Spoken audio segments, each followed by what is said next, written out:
I never told my son about my monthly $50,000 salary. He always saw me living simply in my old farmhouse, driving a beat-up truck and wearing clothes that had seen better days. He invited me to dinner with his wife's parents at the most expensive restaurant in Chicago. I wanted to see how they would treat a poor person, so I decided to pretend to be a ruined and naive father who had lost his way. But as soon as I walked through the door, the humiliation began before I could even say hello. If you have ever been underestimated by people who judged a book by its cover, hit that like button and subscribe to the channel. Let me know in the comments what city you are watching from. I love reading your stories. My name is Bernard Caldwell, but everyone just calls me Bernie. At 70 years old, I have learned that silence is often louder than words. As I pulled my rusty 2010 Ford F-150 up to the valet stand at Le Ciel, the engine sputtered and coughed a sound that turned heads for all the wrong reasons. This restaurant was the kind of place where a glass of water cost more than a gallon of gas. It was gleaming with glass and steel, projecting an image of exclusivity that usually kept people like me on the other side of the street. I stepped out of the truck, adjusting my flannel shirt. It was clean, but the collar was frayed, and my boots still had a bit of mud on the heel from my morning walk. I had just come from the cemetery. I visited my late wife every Wednesday, and I always wore the shirt she gave me for our 40th anniversary. It brought me comfort. But to the people standing under the awning, I looked like something the cat dragged in.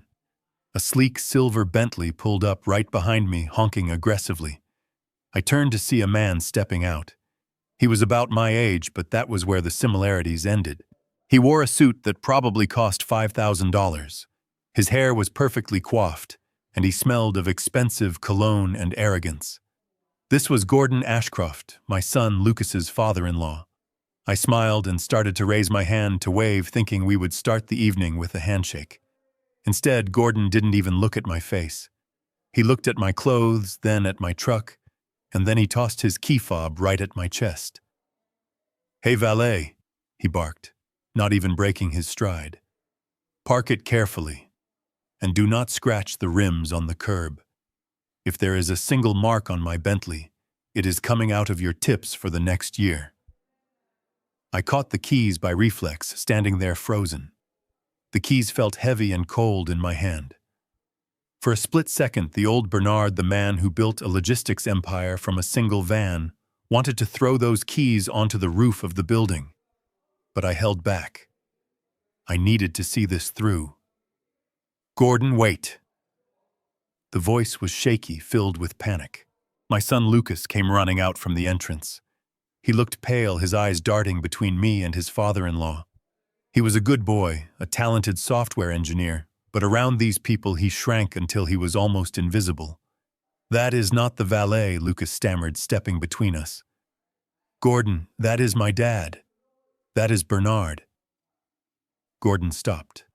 He turned slowly, looking at me with a mixture of confusion and disgust. He didn't look apologetic. He looked annoyed, as if my being Lucas's father was an inconvenience to his evening. "Oh," he said flatly, snatching his keys back from my hand. "Well, you can hardly blame me, Lucas. Look at him." A woman stepped out of the passenger side of the Bentley. Patricia Ashcroft. She was dripping in jewelry, her face pulled tight in a perpetual expression of judgment.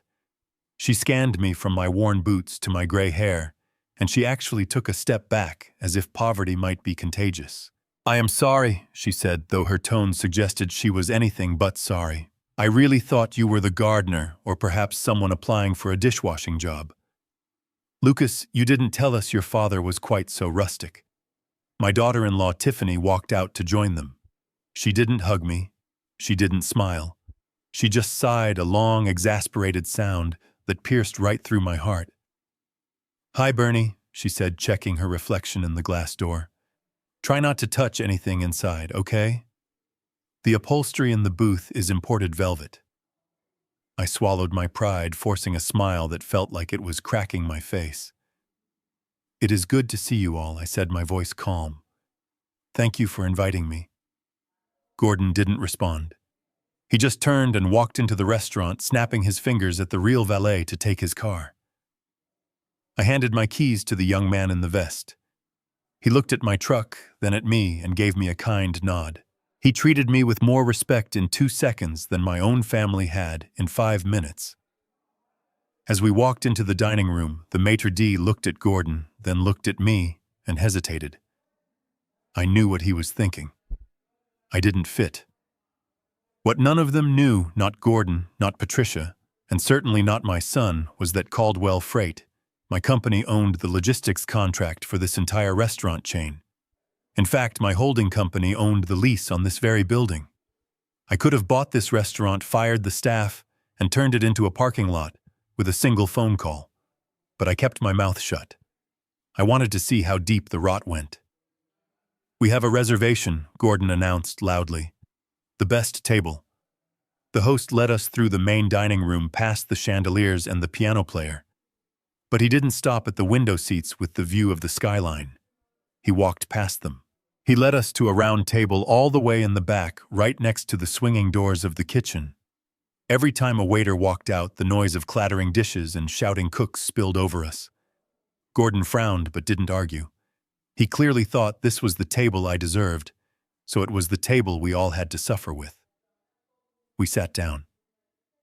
Gordon and Patricia took the seats facing the room. Tiffany sat next to her mother. Lucas sat next to Tiffany, leaving me the chair with its back to the wall facing the kitchen door. I was an afterthought at my own son's dinner. The waiter arrived with the wine list. Gordon didn't even open it. "Bring us the Chateau Margaux 2015, he said loud enough for the next table to hear. "And bring 5 glasses. Actually, make that 4 glasses. He looked at me, a smirk playing on his lips. "Bernie, you are probably a beer man, right?" "They don't serve draft here. Maybe just a water for him." "I prefer water." "Thank you," I said. My hands clenched into fists under the tablecloth. When the wine arrived, the waiter presented the bottle like it was the Holy Grail. Gordon swirled his glass, took a sip, and sighed theatrically. "Exquisite," he declared. "You know, Bernie, you should really appreciate that I am paying for dinner tonight. This single bottle costs about $800. That is probably more than the trade-in value of that truck you parked outside." Patricia giggled. It was a cruel, high-pitched sound. "Oh, stop it, Gordon," she said, tapping his arm playfully. "Be nice. Not everyone has your business acumen. Some people are just destined to be simple." Tiffany chimed in, not wanting to be left out of the fun. "Yeah, Dad," she said to me, her voice dripping with fake concern. "Maybe you should order the soup. The menu is really complex, and the soup is the cheapest thing. Plus, you know, old people usually have trouble digesting rich food. We wouldn't want you getting sick and ruining the night." I looked at Lucas.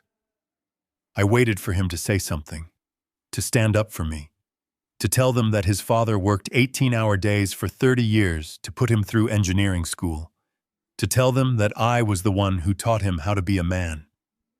But Lucas just stared at his empty plate, his face burning red. He was terrified of them. He was terrified of losing Tiffany, terrified of offending Gordon. "I will have the tomato soup," I told the waiter quietly.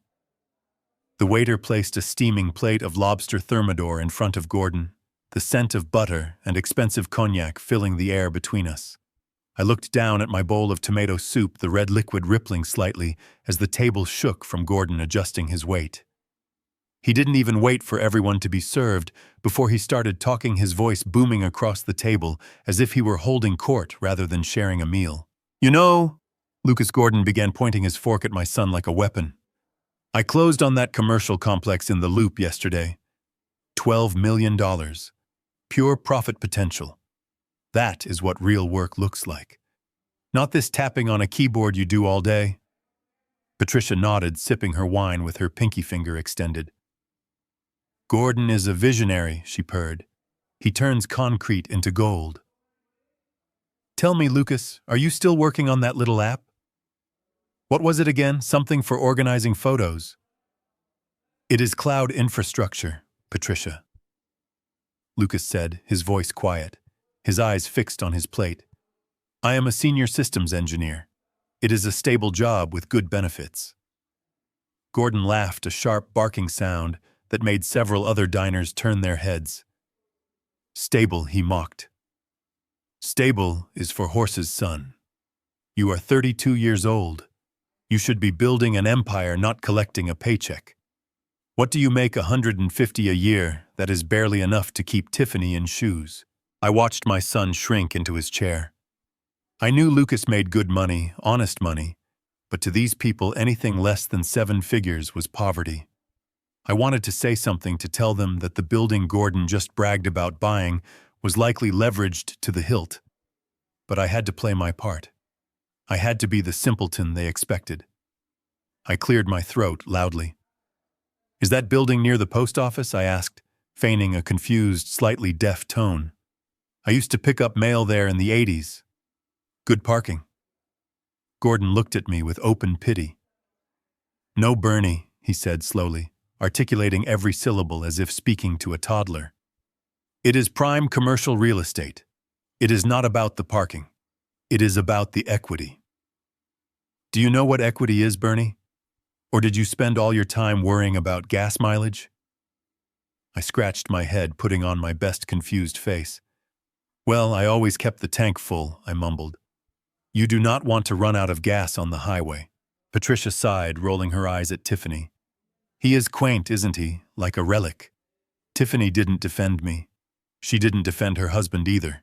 She was too busy cutting her steak into tiny, precise squares. Lucas reached for the salt shaker, his hand trembling slightly from the tension. His elbow bumped his water glass and it wobbled. He caught it before it spilled, but a few drops of water splashed onto the tablecloth. Tiffany slammed her silverware down. God. Lucas, she hissed. Can you be careful for once? You are so clumsy. You are embarrassing me in front of my parents. It was just a little water, Tiff, Lucas whispered, his face turning a deep shade of crimson. It is not just the water, she snapped. It is everything. You hunch your shoulders. You mumble. Look at my father. Look at how he sits. That is how a man occupies space. You are always apologizing for existing. I gripped my spoon until my knuckles turned white. This was the woman who had promised to love and cherish my son. She sounded more like a prison warden. Gordon leaned back, wiping his mouth with a linen napkin. Let us talk about the future, he said, his gaze shifting to me. Since we are all family here, we need to address the elephant in the room. Or should I say, the liability. He pointed a manicured finger at me. Bernie, you are not getting any younger. And from the looks of that truck outside, you are not exactly sitting on a nest egg. What is your plan? My plan, I asked, blinking rapidly. I plan to finish my soup. It is very good. Patricia leaned forward, her voice dripping with fake sweetness. We mean financially, Bernard. Who is going to take care of you when you can no longer drive that awful truck? Do you have long-term care insurance? Do you have a portfolio? I looked at Lucas. He looked like he wanted to disappear under the table. I have Medicare, I said proudly. And I have my Social Security, $400 a month. It buys a lot of beans. Gordon snorted. $400. That would not even cover the valet tips I pay in a week. Listen to me, Bernie. We are worried that you are going to become a burden on Lucas. He has enough on his plate trying to provide the lifestyle my daughter deserves. We cannot have you draining his resources because you failed to plan for retirement. I wiped my mouth with the back of my hand, ignoring the napkin just to see Patricia wince. She did. I do not need much, I said. Just a roof and a bed. Maybe Lucas has a spare room, Tiffany choked on her wine. A spare room, she coughed. Dad, our apartment is barely big enough for us. And we are trying to upgrade to a house in Lake Forest. We cannot have house guests, especially not permanent ones. It would ruin the aesthetic. Lucas looked at her, hurt flashing in his eyes. He is my dad, Tiffany. He took care of me my whole life. And now you are an adult, Gordon cut in. You need to cut the cord, Lucas. If Bernie here did not save money, that is his failure, not your responsibility. You cannot let dead weight drag you down just as you are trying to climb the ladder. I felt a cold fire burning in my chest. They were talking about me as if I were a piece of furniture they wanted to throw out. But I needed to push them further. I needed to see the bottom of their souls. I have a little bit saved, I lied. Maybe a few thousand. I could give it to you, Lucas. For the house. Patricia laughed, a high, tinkling sound that grated on my nerves. A few thousand, oh bless your heart. That would not even cover the closing costs on the guest bathroom. Keep your pennies, Bernie. You are going to need them for your medicine. The waiter returned to clear the plates. The tension at the table was thick enough to cut with a knife. Gordon ordered coffee and dessert for himself, Patricia, and Tiffany. He didn't ask me or Lucas if we wanted anything. Finally, the waiter brought the black leather folder containing the bill. He placed it in the center of the table. Gordon picked it up with a flourish. He put on his reading glasses and scanned the receipt. $3,500, he announced, looking over his glasses at me.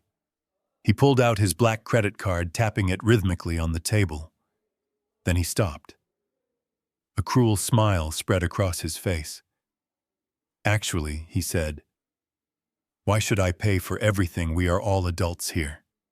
We should split this. He looked at the waiter. Divide it by 3. 1 share for me and my wife. 1 for Lucas and Tiffany. And 1 for Mr. Caldwell here. The silence was instant and absolute. Lucas stared at his father-in-law, his mouth hanging open. Gordon, you cannot be serious, Lucas stammered. My dad. He just told you. He lives on a pension. He had soup and water. You ordered the vintage wine. You ordered the Wagyu beef. Gordon's face went hard. The jovial mask dropped completely. I am teaching him a lesson, Lucas. A lesson in dignity. A man pays his own way in this world. If he wants to sit at the big table, he needs to pay the big price. Unless you want to pay for him. But considering you are begging me for help with your down payment, I suggest you keep your wallet in your pocket. I looked at my son. I saw the conflict in his eyes. He wanted to help me, but he was terrified of Gordon. He was terrified of losing the house, the lifestyle, the wife. It is okay, son, I said softly. I reached into my back pocket and pulled out my old worn leather wallet.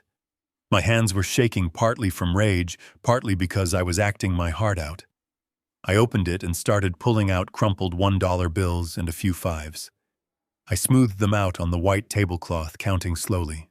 1, 2, 3, 5, 10. I counted out $150. It was a pathetic little pile of dirty cash next to the crystal glasses and silver cutlery. This is all I have on me, I whispered, keeping my head down. It should cover the soup. Patricia covered her mouth, her shoulders shaking with suppressed laughter. Oh my God, look at him, she giggled. He is counting singles like a stripper. It is absolutely tragic. Gordon watched me with cold satisfaction. He enjoyed seeing me reduced to this. He enjoyed seeing Lucas humiliated by proxy. Keep it, Bernie. Gordon sneered. He tossed his black card onto the bill. I will cover you this time. But let this be a reminder. You are out of your league. And you, Lucas, remember this moment. This is what happens when you settle for mediocrity.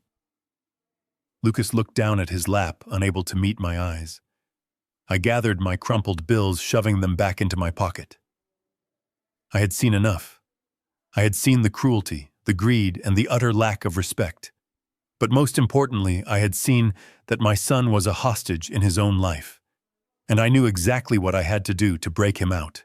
The time for playing the fool was over. It was time to go to war. The drive to Lucas's apartment was suffocating.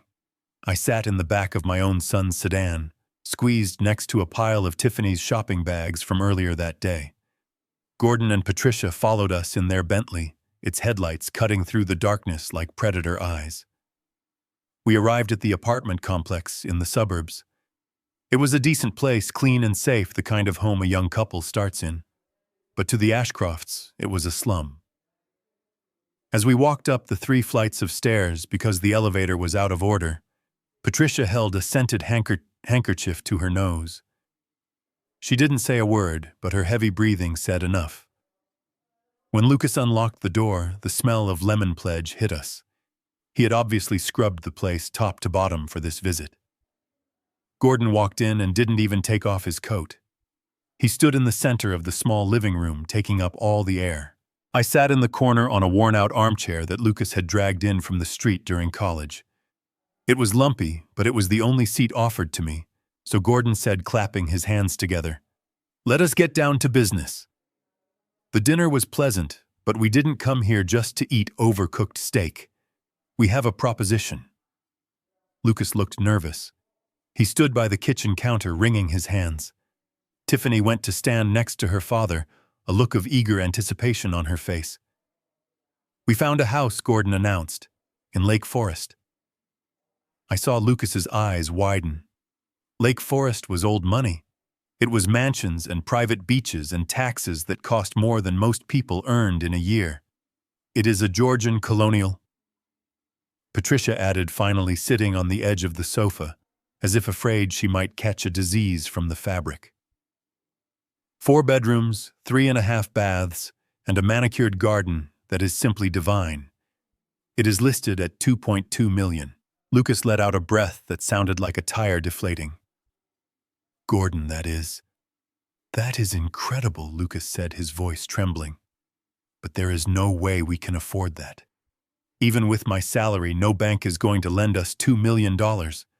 We were looking at condos in the city, maybe something around $400,000. Gordon waved his hand dismissively. "Forget the banks, Lucas. Banks are for people who don't have vision. Patricia and I want to gift this to you. Well, mostly gift it." The room went silent. I shifted in my chair, the springs creaking loudly. A gift of a $2 million house. My internal alarm bells started ringing so loud I thought everyone could hear them. In my 50 years of business, I learned one universal truth. There is no such thing as a free lunch, especially not from a man who splits a dinner bill with a pensioner. "What do you mean mostly?" Lucas asked, hope warring with skepticism in his voice. Gordon smiled the smile of a shark that just smelled blood in the water. "We will put down the bulk of the money," Gordon explained smoothly. $1.8 million. We will handle the mortgage payments for the first 5 years until your career really takes off. All we need from you is a show of good faith, a buy-in, to show you are committed to the property and to our daughter." "How much?" Lucas asked. $200,000, Gordon said flatly. I watched my son's face pale. $200,000. I knew exactly how much was in Lucas's savings account because I had helped him set it up. I had matched his savings dollar for dollar since he was 18. That account held exactly $210,000. It was his safety net. It was his freedom. And Gordon knew it. That is everything I have," Lucas whispered. "That is my life savings. And what is money for if not to invest in your future?" Tiffany interjected, stepping forward and taking Lucas's hand. "Honey, think about it. A house in Lake Forest. Our kids would go to the best schools. We would be neighbors with senators and CEOs. You are always talking about wanting to give me the world. Well, here it is. You just have to reach out and grab it." Lucas looked at her, his eyes soft and desperate. He wanted to please her so badly it hurt to watch. "But the closing costs, the taxes," Gordon continued, interrupting the moment. "We need that cash to cover the transfer fees and the initial tax assessment. It needs to be liquid, Lucas. We need a cashier's check by tomorrow afternoon. The sellers are motivated, and we cannot let this opportunity slip." I cleared my throat. It was a dry, rasping sound. Everyone turned to look at me in the corner. I adjusted my glasses, putting on my most confused, senile expression. "Excuse me," I said slowly. "I may not know much about big fancy houses, but who is going to own the house? I mean, whose name goes on the paper?" Gordon looked annoyed at the interruption. "It is complicated, Bernie," he said condescendingly. "It is about tax optimization." I scratched my chin. "Well, back when I bought my truck, they put my name on the title. If Lucas is paying $200,000, his name goes on the deed, right? Or maybe him and Tiffany together." Gordon sighed, exchanging a look with Patricia. "We are putting the property under Ashcroft Holdings," Gordon said, his voice tight.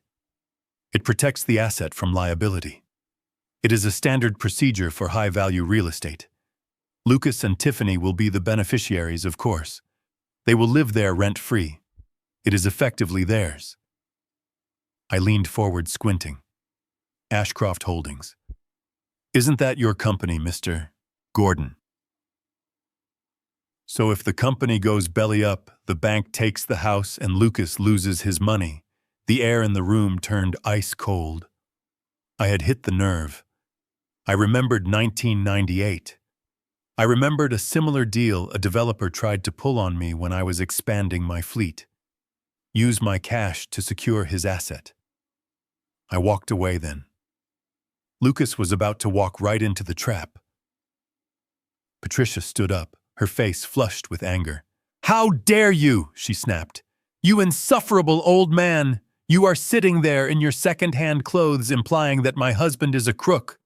We are trying to give your son a palace and you are trying to talk him out of it because you are jealous." I shrank back, playing the part. "I didn't mean no offense, ma'am," I mumbled. "I just... $200,000 is a lot of money for a boy to lose." Tiffany spun on Lucas, her eyes blazing. "Are you going to let him talk to my parents like that?" she demanded. "Your father is toxic, Lucas. He doesn't want us to be happy because he is miserable. He wants you to stay in this tiny apartment forever so he can come sleep on your couch."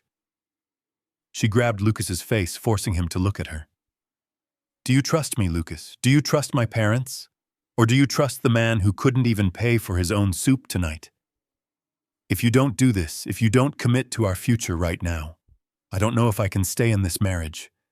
I need a man who builds a legacy, not one who hoards pennies under a mattress." It was emotional blackmail, pure and simple. I wanted to stand up.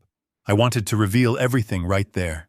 I wanted to tell them that Ashcroft Holdings hadn't turned a profit in 3 years, a fact I suspected, but needed to confirm. But I couldn't. Not yet. Lucas needed to see it. He needed to feel the weight of their greed. Lucas looked at me. His eyes were wide and watery. He looked like the little boy who used to scrape his knees and look to me to fix it. He was begging me to stop him or begging me to save him. "Dad," he said, his voice cracking. Maybe they are right. It is a good investment." "Son," I said softly, "once that money leaves your hand, it is gone. If your name isn't on the deed, you are just a tenant who paid a very expensive deposit." Gordon stepped in, closing the distance to Lucas, putting a heavy hand on his shoulder. "Ignore him, Lucas. He doesn't understand our world. Tomorrow morning, we go to the bank. You hand over the check, and by the weekend, you are sleeping in a master suite the size of this entire apartment. Are you in or are you out?" Lucas looked at Tiffany's expectant face. He looked at the glossy brochure of the house lying on the coffee table. Then he looked at me, and he looked away. Shame radiated off him in waves. "I am in," Lucas whispered. "I will go to the bank as soon as it opens." "Excellent," Gordon boomed, slapping Lucas on the back. "Welcome to the big leagues, son." Patricia clapped her hands delicately. "Wonderful. Now, Tiffany, grab your purse. We need to celebrate. Let us leave the men to whatever it is they do." I sat there as they bustled out of the apartment, leaving a cloud of expensive perfume in their wake. Lucas didn't move. He stood in the middle of the room, staring at the floor. "I am sorry, Dad," he said without turning around. "I have to do this. She is my wife." I stood up slowly, my joints popping in the silence. I walked over to him and placed a hand on his shoulder. It felt frail under my grip. "I know, son," I said. "I know." I walked out of the apartment and down the stairs. The night air was cold. I got into my truck and started the engine. I wasn't going back to my farmhouse. I wasn't going to sleep. My son was walking into a slaughterhouse, and I was the only one who could see the butcher knife. I pulled out my phone and dialed a number I hadn't called in months. It rang twice. "Catherine," I said when she answered. "It is Bernie. I need you to wake up. I need a full financial autopsy on Ashcroft Holdings, and I need it by sunrise." The voice on the other end was sharp and alert. "On it, boss. What are we looking for?" "We are looking for the debt," I said, shifting the truck into gear. "Find me every cent they owe, because tomorrow I am going shopping." I drove away from the apartment complex. With a heavy heart, the image of my son's defeated posture burned into my retina. The streetlights flickered overhead, casting long, dancing shadows across the hood of my truck. I didn't go back to my real home, the estate tucked away in the quiet hills that no one in Lucas's life knew existed. Instead, I steered the Ford toward the small, rented bungalow on the south side of town. It was a place I kept for appearances, a stage set for the character of Bernard the retiree. The paint was peeling on the porch, and the screen door squeaked with a sound like a dying animal, but it was perfect for the role I was playing. I walked inside and didn't even turn on the lights. I sat in the darkness of the kitchen, the silence of the house amplifying the noise in my head. I couldn't sleep. Every time I closed my eyes, I saw Gordon's shark-like smile and the way he manipulated my boy. $200,000. It was a drop in the bucket for me, but for Lucas, it was his entire world. It was the sweat from his brow and the hours he stole from his own life to save. And Gordon wanted it. That was the part that didn't sit right. Why would a man who drives a Bentley and drinks $800 wine need a cashier's check for $200,000 from his son-in-law? Why the urgency? Why the pressure to sign immediately? Why put the house in the name of a holding company? I stood up and paced to the small linoleum floor. My joints ached, not from age, but from the tension coiling inside me. I have been in business for 40 years. I built Caldwell Freight from a single rusted delivery van into a logistics empire that moves cargo across 3 continents. You do not survive in the transportation industry by being naive.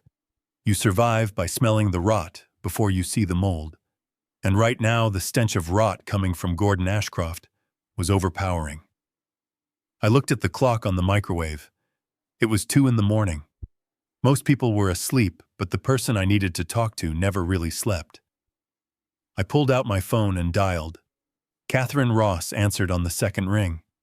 Her voice was crisp, clear, and completely devoid of sleepiness, as if she had been waiting for my call, sitting upright at her desk.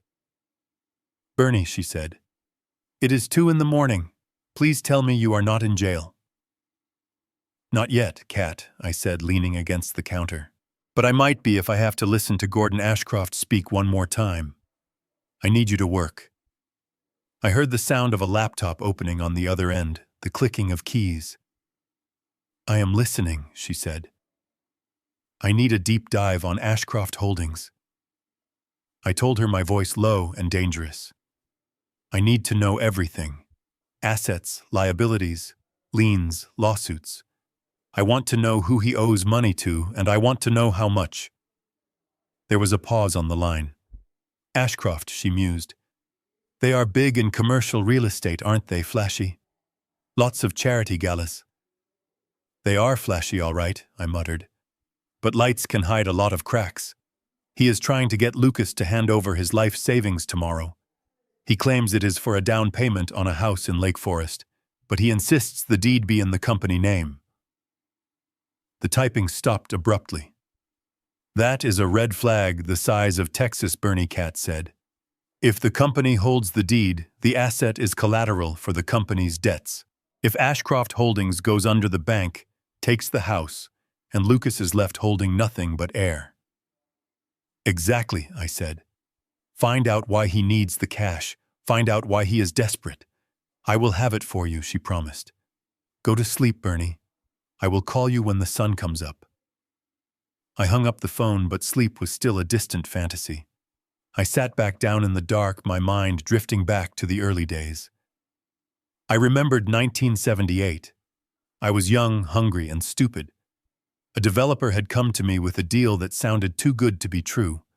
He wanted to expand my fleet, offered to front the capital if I put up my existing trucks as collateral. He wore a suit just like Gordon's. He smiled just like Gordon. I almost signed. I had the pen in my hand, but my gut twisted. I walked away. 3 months later, that developer was indicted for fraud, and everyone who signed with him lost their shirts. That lesson cost me nothing but a sleepless night, but it taught me everything. In business, there is no such thing as a free lunch.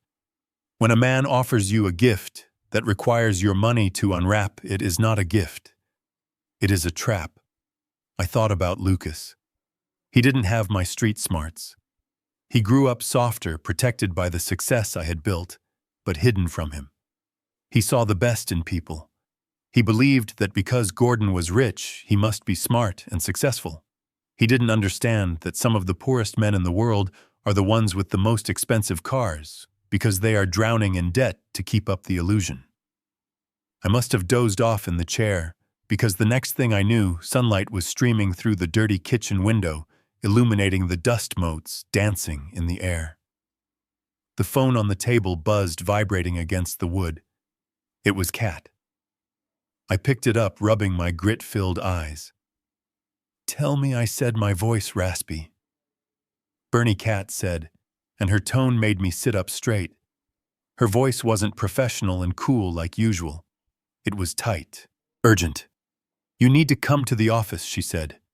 "Now." "What did you find?" I asked, feeling a cold dread settle in my stomach. "I found everything," she said. "It is not just bad, Bernie. It is a catastrophe.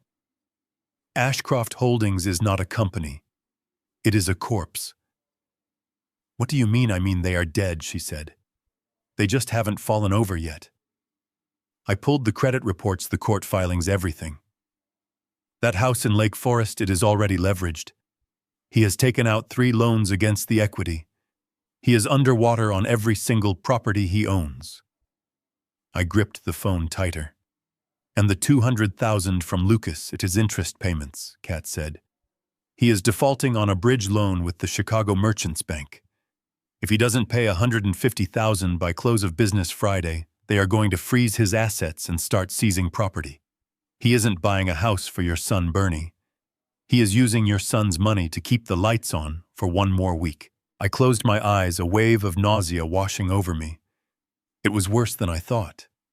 It wasn't just greed. It was survival. Gordon was a drowning man, and he was climbing on top of my son to keep his head above water. "There is more," Kat continued, her voice lowering. "I found a draft of the contract they want Lucas to sign. I hacked into their lawyer's server. Do not ask me how. I won't," I said.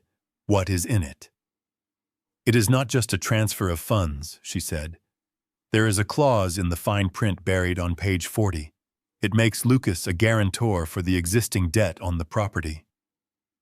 I froze. A guarantor. That meant if Ashcroft Holdings defaulted, which they were about to do, the bank wouldn't just take the house. They would come after Lucas. They would come after his future wages, his credit score, everything he would ever build. They were setting him up to be the fall guy. "They are trying to kill him," I whispered. "They are trying to financially murder my son." "Get down here, Bernie," Kat said. "We need to strategize. This is not just business anymore. This is war." "I am on my way," I said. I hung up the phone and stood up. The old man who ate soup and counted pennies was gone. The father who watched from the sidelines was gone. I walked out of that bungalow and climbed into my truck. I slammed the door shut, the sound echoing like a gunshot in the quiet morning. I started the engine and peeled out of the driveway, leaving a cloud of dust behind me. Gordon Ashcroft wanted to play games with money. He wanted to show off his power. Well, he was about to learn a very expensive lesson. He had messed with the wrong family. And I was going to make sure that when his house of cards finally collapsed, my son wouldn't be anywhere near the wreckage. I drove toward the city, my eyes fixed on the horizon, ready to burn their world to the ground. I stepped out of the elevator onto the penthouse floor of the Ross Tower. The silence here was different from the silence in my rented bungalow. That silence was empty and lonely. This silence was expensive. It smelled of lemon oil and old money.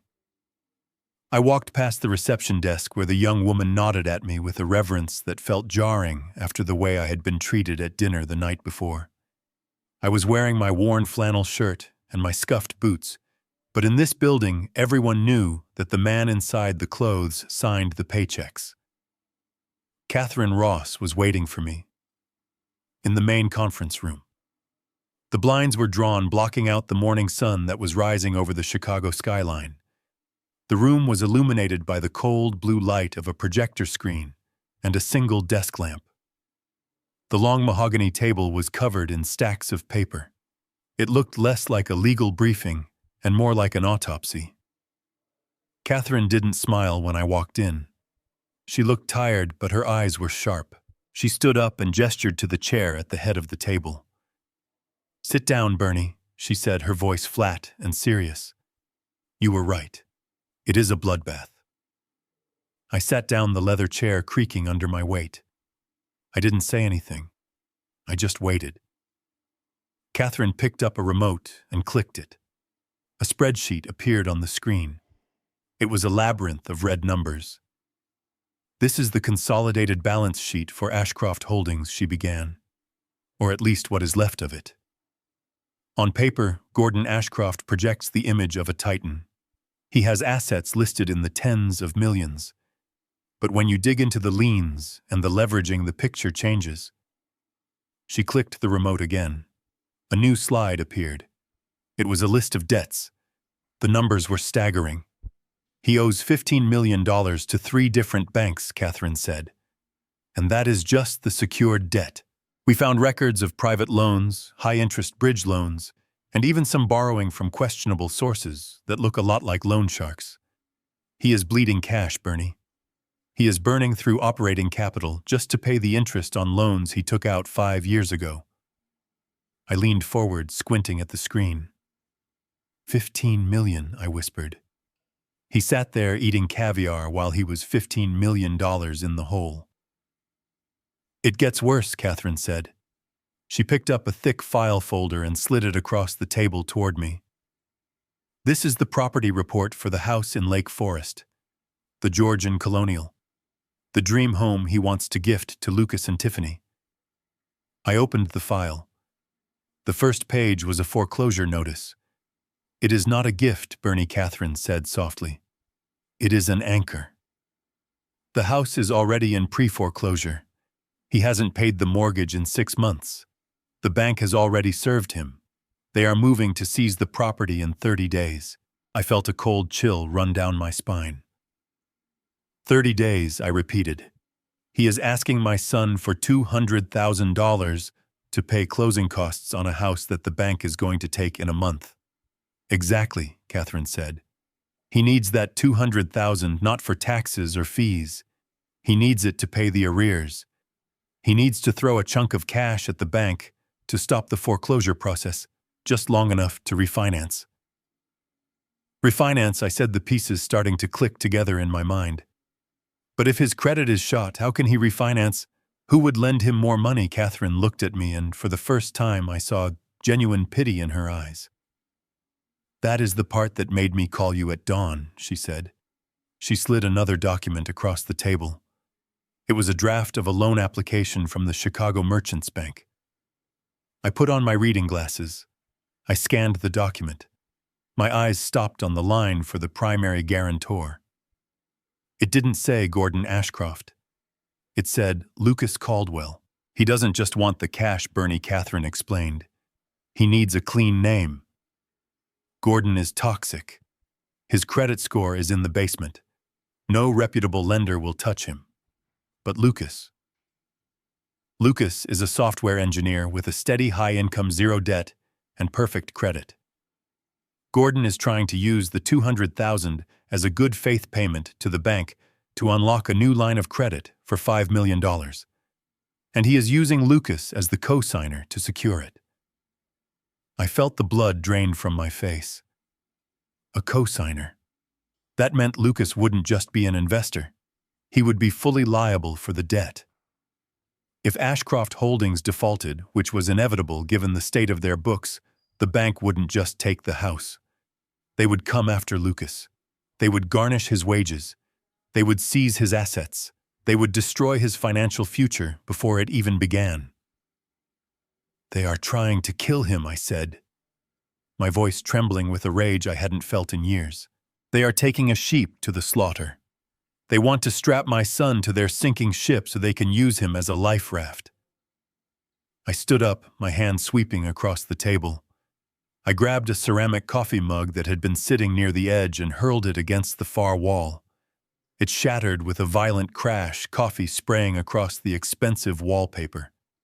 I didn't care. He called me a valet, I shouted, pacing the room. He humiliated me in front of my boy. He treated me like dirt on his shoe. And all the while he was planning to slit my son's throat to save his own skin. Bernie, calm down, Catherine said, though she didn't flinch. We can stop this. We have the evidence. We can go to the police. This is fraud. This is predatory lending. I stopped pacing. I took a deep breath, trying to slow my racing heart. I looked at the shattered mug on the floor. No police, I said. Not yet. Catherine looked confused. Why? We have him dead to rights. Because Lucas won't believe it, I said, sinking back into the chair. If I go to him now with these papers, Tiffany will spin it. She will say I forged them.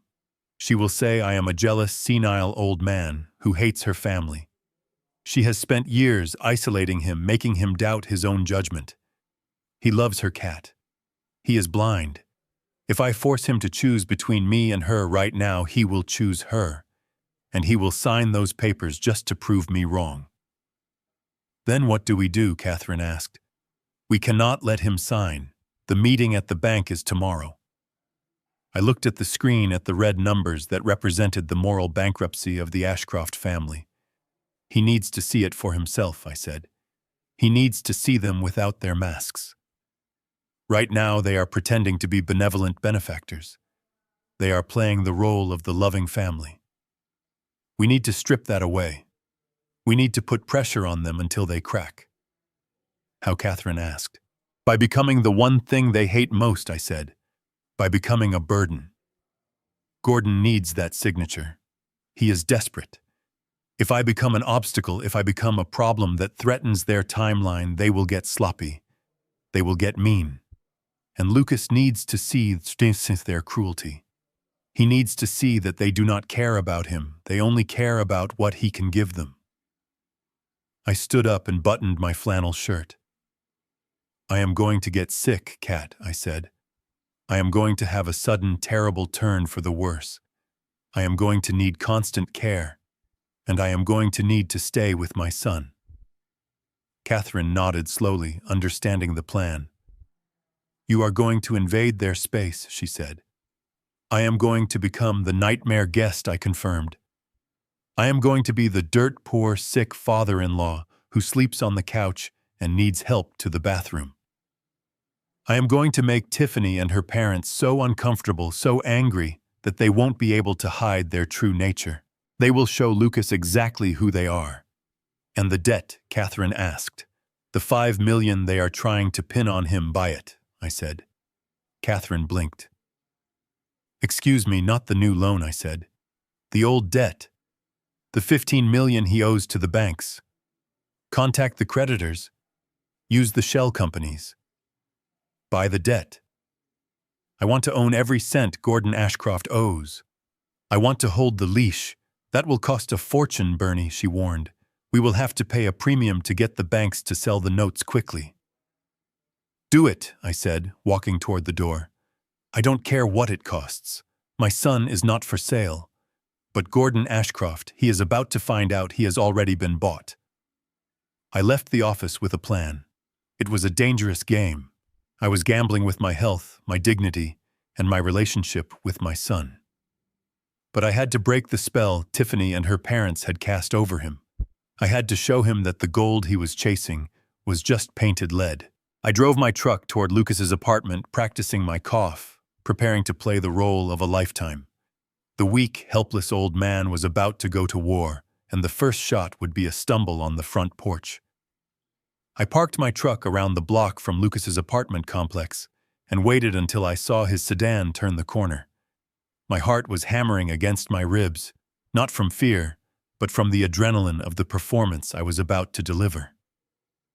I stepped out of the truck, leaving my door slightly ajar, to look careless, and shuffled toward the building entrance. I timed it perfectly. Just as Lucas was stepping out of his car with a bag of groceries, I let my knees buckle. I didn't try to catch myself. I let gravity take over, slamming my shoulder into the brick wall before sliding down to the concrete. The impact knocked the wind out of me for real, which only helped the act. I lay there gasping, clutching my chest, my eyes fluttering shut just as I heard the bag of groceries hit the pavement and the sound of glass shattering. Dad. The scream tore from Lucas's throat. I felt his hands on me seconds later, frantic and trembling. Dad, can you hear me? Dad, wake up. I let out a low groan, keeping my body heavy and limp. I opened my eyes just a slit enough to see the terror in his face. It broke my heart to scare him like this, but I had to remind myself that a momentary scare was better than a lifetime of financial slavery. I mumbled something incoherent and let my head loll back. Within minutes, Lucas had practically carried me up the 3 flights of stairs.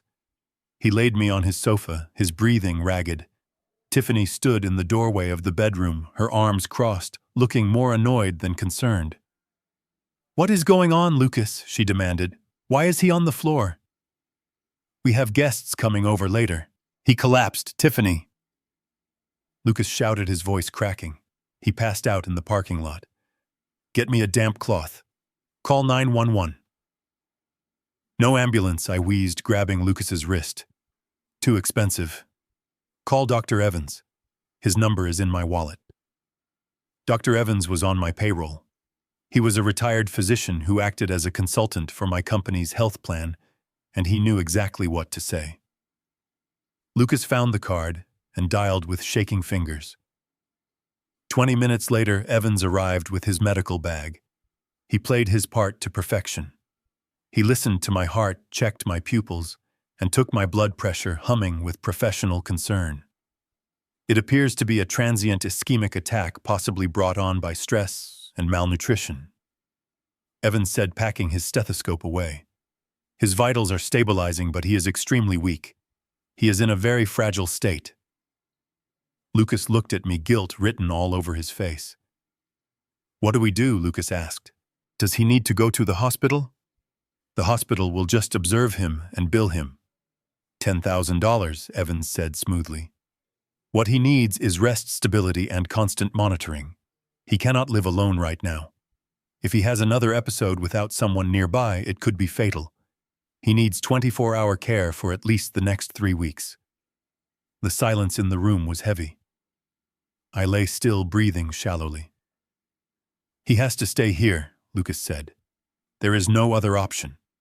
Absolutely not, Tiffany snapped. Her voice was like a whip crack. Lucas, look at this apartment. It is 800 square feet.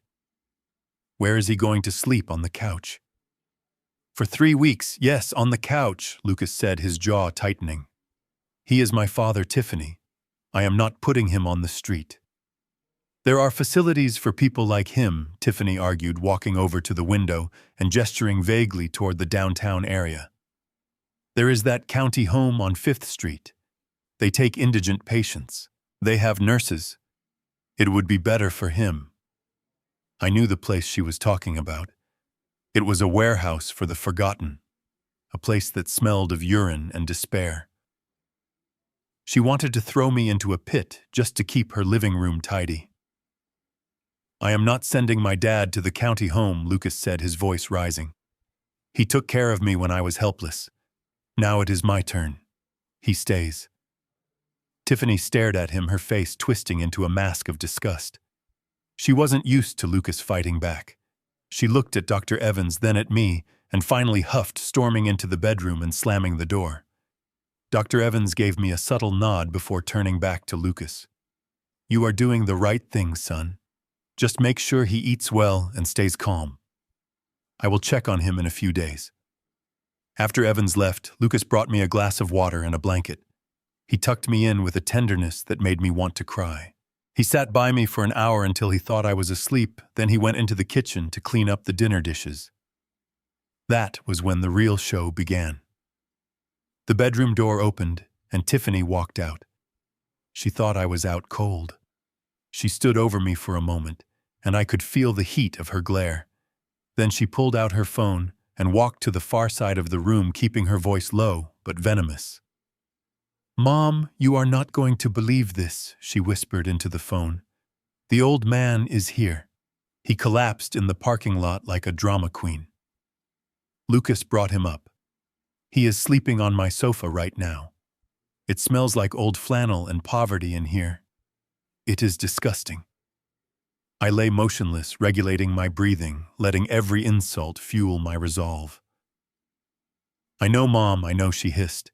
We tried to send him to the county home, but Lucas grew a spine for 5 seconds and said no. He says he has to take care of him. It is a nightmare. How are we supposed to sign the papers for the house with him drooling on the cushions? She paused, listening to Patricia on the other end. Yes, I know the deadline is Friday. I am working on it. I will make Lucas feel so guilty he will sign anything just to shut me up. But you have to tell Dad to come over here. We need to pressure him. If this old leech stays here for 3 weeks, he is going to ruin everything. He is already asking questions about the deed. He is senile, but he is suspicious. She laughed, a cruel, cold sound. Don't worry. I will make his life so miserable he will want to leave. I will turn the heat off. I will make sure we run out of his favorite foods. He is a burden, Mom. Just a useless, broke old man who didn't have the decency to die and leave us alone. She hung up and walked back to the bedroom, kicking my boots out of the way as she passed. I opened my eyes in the darkness. The pain in my shoulder from the fall was throbbing, but it was nothing compared to the rage burning in my gut. She called me a leech. She called me a burden. She didn't know that the leech was the one paying for the roof over her parents' heads, and the burden was about to crush them.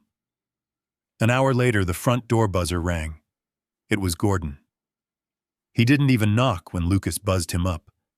He walked straight in, bringing a gust of cold wind with him. He was wearing a cashmere overcoat and looked like he had just stepped out of a board meeting. He saw me lying on the couch and stopped, his lip curling in a sneer. So it is true, Gordon said, not bothering to lower his voice. He is camping out. He is sick, Gordon, Lucas said, coming out of the kitchen with a towel in his hand. The doctor said he needs care. He needs a hospice, Gordon corrected him. Look at him, Lucas. He is finished. He is just taking up space. But we have more important things to discuss than your geriatric charity project. Gordon threw a leather portfolio onto the coffee table right next to my head. The sound startled me, but I didn't flinch. I kept my eyes closed, listening.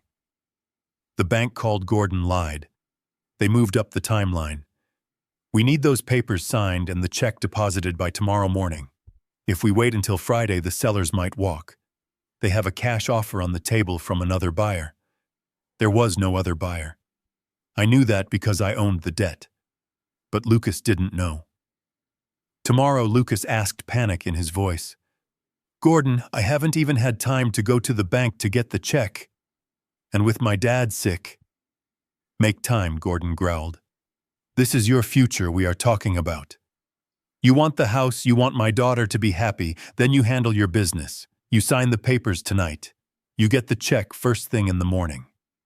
And as for him, I felt Gordon looming over me. I could smell his expensive cigars and the mint he used to cover it up. We need to get rid of him, Lucas. As soon as the ink is dry on that contract, I am calling a private ambulance. We will move him to a state facility. They are equipped to deal with indigent cases. You cannot start your new life in Lake Forest with this anchor around your neck. We need to cut him loose. I heard Lucas take a shaky breath. I cannot just dump him, Gordon. You are not dumping him, Gordon said, his voice dropping to a manipulative purr. You are upgrading. You are choosing your wife and your future over a past that has nothing left to offer you. Sign the papers, Lucas. Let us get this over with. Then we can clean up the mess. I lay there, my heart pounding against the cushions. Gordon was pushing hard. He was desperate. He needed that signature to save his own skin, and he was willing to throw me into a state facility to get it. I waited for Lucas to answer. I waited to see if he would break. Leave the papers, Lucas said quietly. I will read them tonight. Good, Gordon said. I will be back at 8 a.m. Have the check ready. Gordon turned and walked out, slamming the door hard enough to rattle the windows.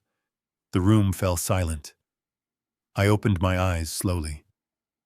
Lucas was standing over the coffee table, staring down at the leather portfolio. He looked trapped. He looked terrified. But he hadn't signed yet. I closed my eyes again as he looked toward me. The next 24 hours were going to be the longest of my life. I had to stay sick, and I had to stay silent, and I had to watch my son walk to the edge of the cliff, praying that I could catch him before he fell. The trap was set, and tomorrow I would spring it. The smell of takeout Thai food filled the small apartment, mingling with the scent of my own sweat and the stale air of the room. I lay on the sofa, my body turned toward the back cushions, feigning a deep medication-induced sleep. My stomach rumbled quietly, protesting the lack of a real meal, but I forced my breathing to remain slow and rhythmic. I had to be invisible. I had to be nothing more than a piece of furniture in the corner, while the wolves circled their prey. Gordon and Patricia had arrived 20 minutes ago, sweeping into the apartment with the energy of people who owned the place. They did not bring food for Lucas or for me. They brought containers for themselves and a bottle of wine that they demanded Lucas open immediately. From my vantage point through the slit of my half-closed eyelids, I could see the reflection of the room in the dark television screen. Lucas was running back and forth from the kitchen like a servant. He brought them plates, napkins, and crystal glasses. His shoulders slumped in a posture of total defeat. He looked exhausted. The dark circles under his eyes matched my own, but his were born of stress and emotional abuse, not age. "This wine is corked," Lucas Gordon announced, pushing his glass away with a grimace. "Did you store it near the heater? I told you, wine needs a stable temperature. It tastes like vinegar." "I am sorry," Gordon Lucas mumbled, reaching for the glass. "I will open the other bottle, the one I was saving for our anniversary." Patricia waved her hand dismissively, not even looking at him. "Just make sure it is drinkable this time. And bring me some sparkling water with lemon. Fresh lemon, not that bottled concentrate."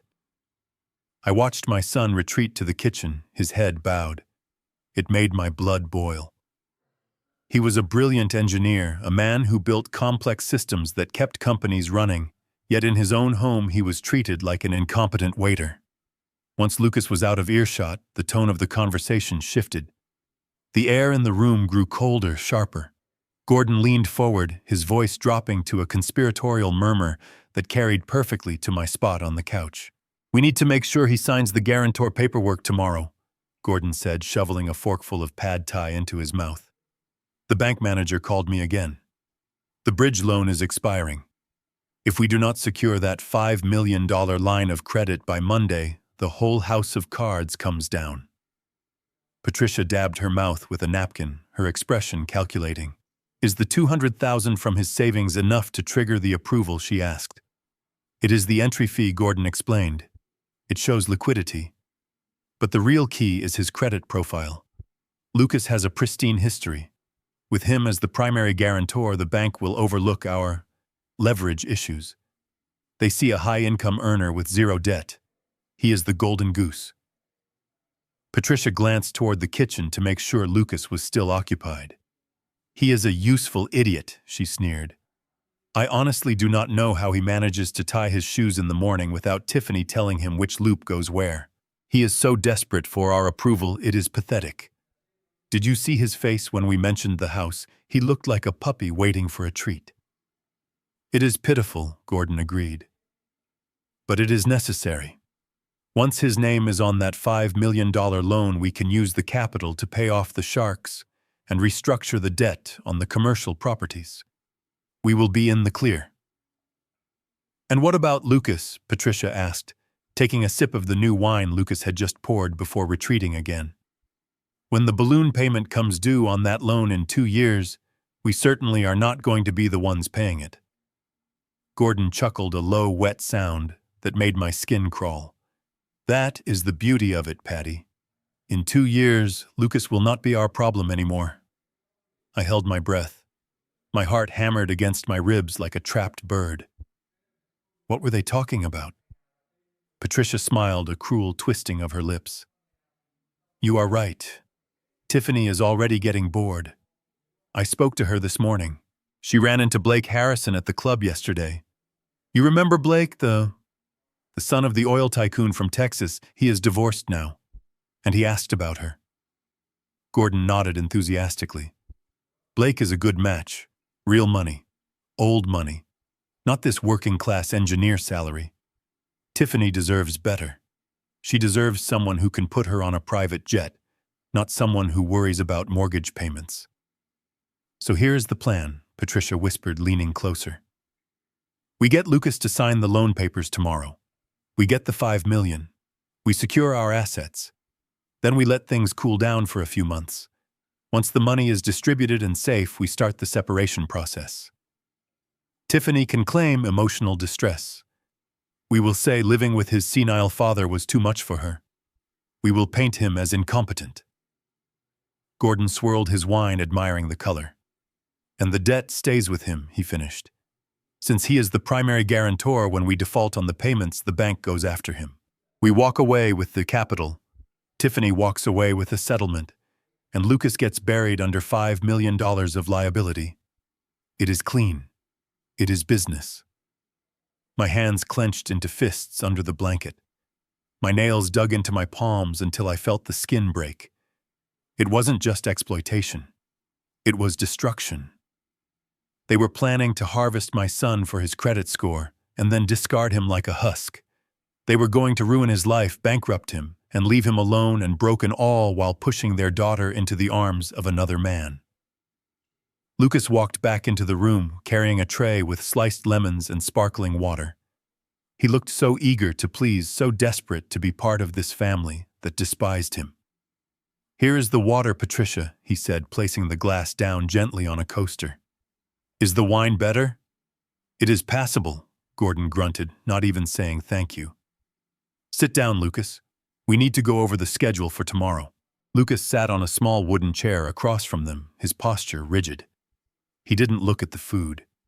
He looked at them with wide, trusting eyes.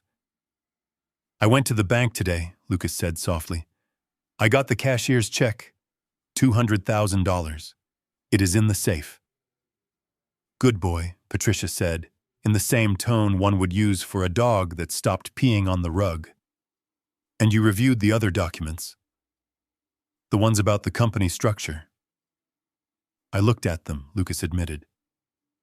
I didn't understand all the legal terms. There was a lot about liability and guarantees. Gordon waved his fork aggressively.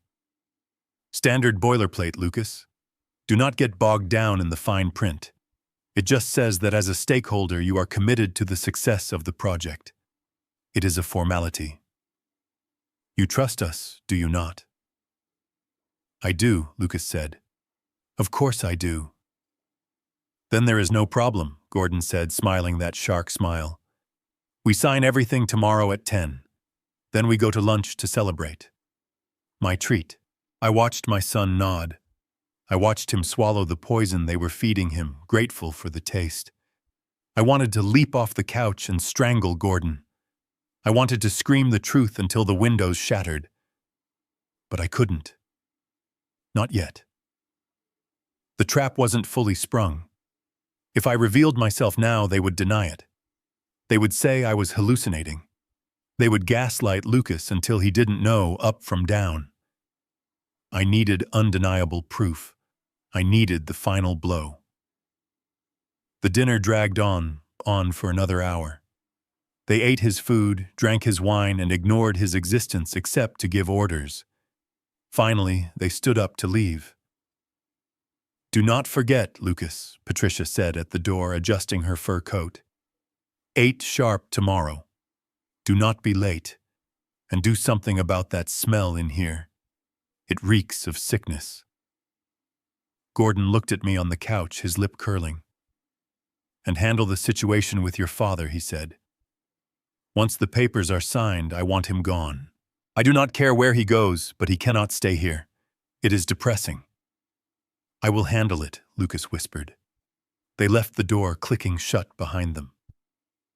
The silence that followed was heavy and suffocating. Lucas stood by the door for a long time, his head resting against the wood. I saw his shoulders shaking. He was crying. Silent, racking sobs that shook his frame. He cleaned up the table, moving like a ghost. He threw away the leftovers they hadn't finished. He washed the wine glasses by hand, drying them carefully. Then he warmed up a bowl of oatmeal in the microwave. It was plain, watery oatmeal, likely all he had the stomach for. He walked over to the couch and knelt beside me. "Dad," he whispered. "Dad, are you awake?" I let out a soft groan and fluttered my eyes open. I made my gaze unfocused, glassy. "Lucas," I rasped. "I am here, Dad," he said, his voice thick with tears. "I made you some food. You need to eat." He spooned a little oatmeal into my mouth. It was bland, but it was warm. I swallowed it slowly. I looked at him, really looked at him. I saw the lines of worry etched into his forehead. I saw the gray hairs starting to show at his temples. He was 32, but tonight he looked 50. He was a good man, a kind man, and he was being eaten alive by monsters. I reached out and grabbed his hand. My grip was stronger than he expected. I pulled him slightly closer. I needed to plant a seed. I needed to give his subconscious something to fight with. "Lucas," I mumbled, widening my eyes as if seeing something he couldn't. "What is it, Dad? Are you in pain, the snakes?" I whispered, staring past him at the door where Gordon had stood.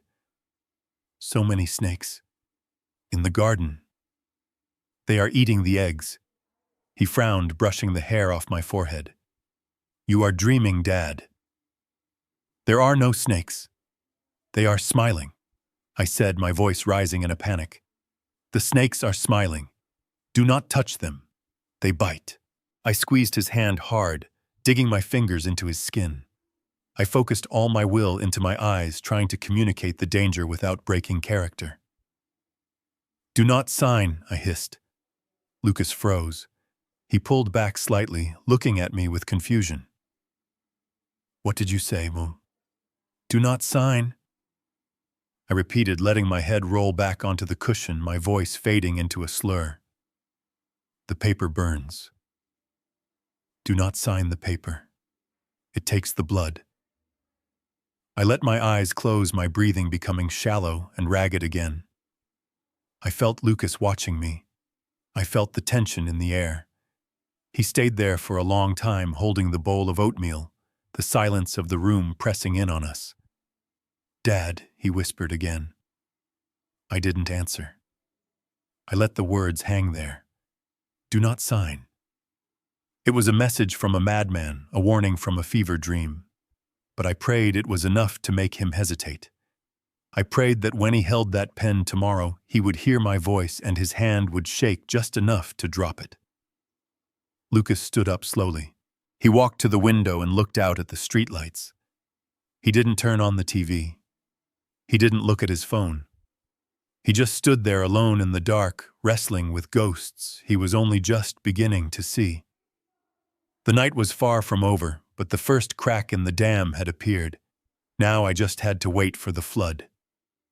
The morning sun sliced through the blinds like a jagged knife, illuminating the dust motes dancing in the stale air of the apartment. I had been awake for hours, my body stiff and aching on the lumpy sofa, but I kept my eyes closed, listening to the rhythm of Lucas pacing in the kitchen. The sound of his footsteps was heavy, the gait of a man walking to the gallows. At exactly 8 o'clock, the buzzer rang. It was sharp and demanding not a request for entry, but a command. Lucas buzzed them up without a word. A minute later, the door swung open, and Gordon Ashcroft marched in, bringing the cold energy of a corporate executioner with him. Tiffany was right behind him, her face tight with a mixture of anxiety and greed. Gordon didn't waste time with pleasantries. He carried a thick stack of papers bound with a heavy clip. He dropped them onto the kitchen island with a thud that echoed in the small room. "Here it is," Gordon announced, his voice booming. "The keys to the kingdom." I shifted slightly under my blanket, opening my eyes just enough to peer through my lashes. Gordon looked immaculate in a navy pinstripe suit, a stark contrast to Lucas, who was wearing wrinkled pajamas and looked like he hadn't slept in a week. Lucas approached the island slowly. He stared at the stack of papers as if it were a bomb. "Is this the deed?" Lucas asked, his voice raspy. "It is the whole package," Gordon said, uncapping a gold fountain pen and holding it out. "The transfer documents, the tax forms, and the financing agreement we discussed. Everything is ready. All we need is your signature on the dotted lines and the check." Lucas took the pen. His hand was trembling so badly I could see the ink tip quivering in the air. "And what about the ownership structure?" Lucas asked, remembering my warning from the night before. "Is my name on the title?" Gordon sighed, a sound of immense patience wearing thin. "We went over this, Lucas. It is under the holding company for liability reasons. But you are the primary beneficiary. Stop overthinking it. This is how wealth is built. You sign this, you hand over the $200,000, and you and Tiffany move into a mansion next week." Gordon leaned in closer, his voice dropping to a conspiratorial whisper that made my skin crawl. "And do not worry about the other problem. I made some calls this morning. There is a state facility 2 counties over. It is for indigent cases. It is not the Ritz, but they have beds. Once you sign, I will have a van here within the hour to collect your father. You will never have to smell that old man's smell again." I felt a surge of rage so hot it almost broke my cover. He was talking about discarding me like a bag of trash.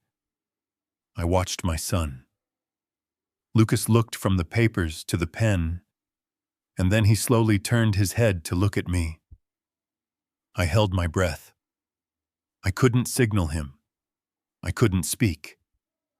I just lay there looking frail and helpless, letting him see the father who had carried him on his shoulders, the father who had taught him to ride a bike, the father who was now ostensibly broken and alone. Lucas looked back at the papers. He looked at Tiffany, who was nodding encouragingly, her eyes wide with avarice. "Sign it, Lucas," Tiffany whispered. "Just sign it so we can start our life." Lucas took a deep breath. He lowered the pen to the paper. The tip touched the page. My heart stopped. Then he lifted it. He set the pen down on the counter with a soft click. "No," Lucas said. The silence that followed was deafening. Gordon blinked as if he hadn't heard correctly. "Excuse me," Gordon asked. "I said no." Lucas repeated, his voice gaining a fraction more strength. "I am not signing this blindly. I need to read the terms. I need to understand why I am putting my life savings into a house I do not legally own." Gordon's face turned a dangerous shade of purple.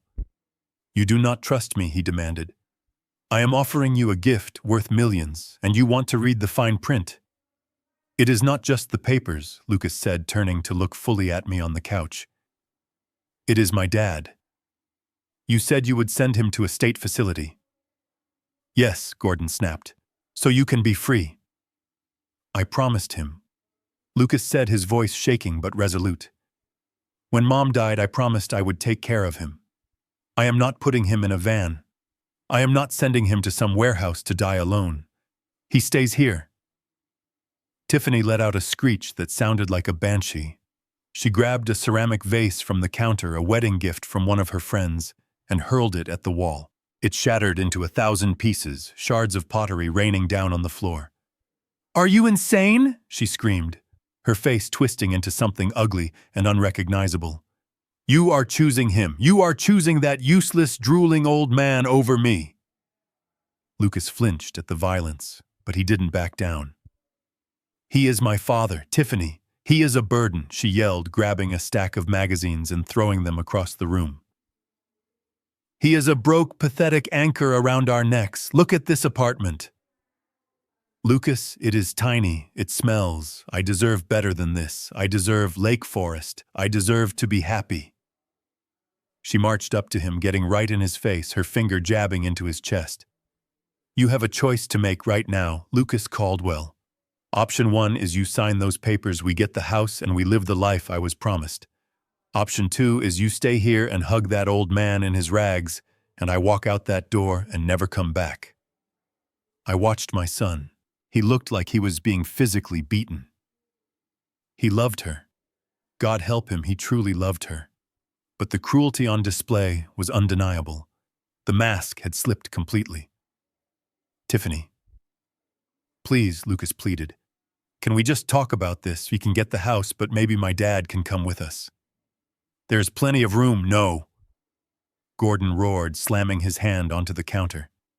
Absolutely not. That house is for winners, Lucas, not for washed-up laborers. Gordon grabbed the lapels of Lucas's pajama shirt, pulling him close. The veneer of the sophisticated businessman was gone, replaced by a desperate, angry thug. Listen to me, you ungrateful little punk, Gordon hissed. You think you have leverage here? You have nothing. You are a mid-level engineer with a savings account that I am trying to turn into a legacy. Gordon shoved Lucas back against the refrigerator. I am giving you an ultimatum, Gordon snarled. You have 24 hours. Tomorrow night is my charity gala at the Grand Hotel. It is the biggest night of the year for Ashcroft Holdings. I expect you to be there. I expect you to be wearing a tuxedo.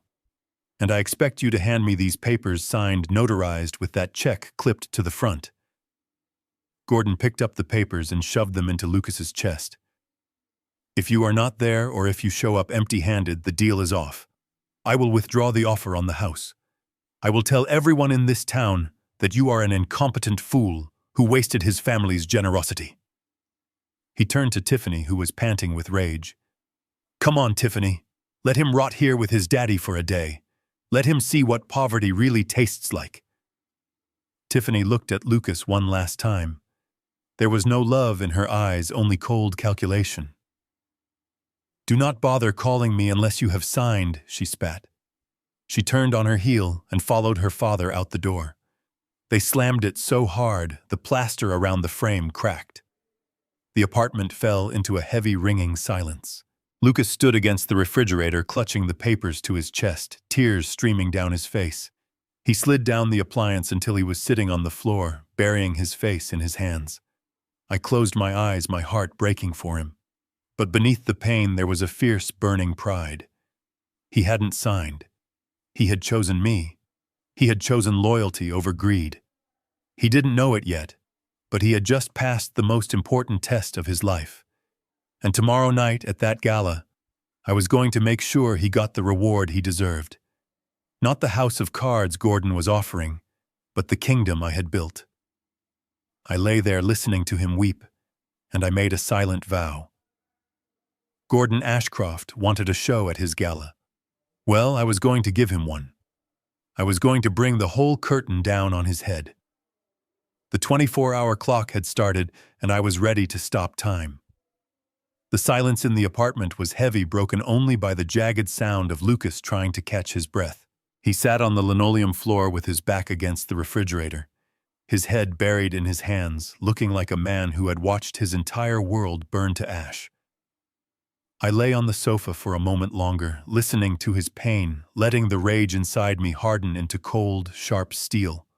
I was done acting. The performance was over. It was time to direct the show. I sat up. I didn't groan. I didn't clutch my chest.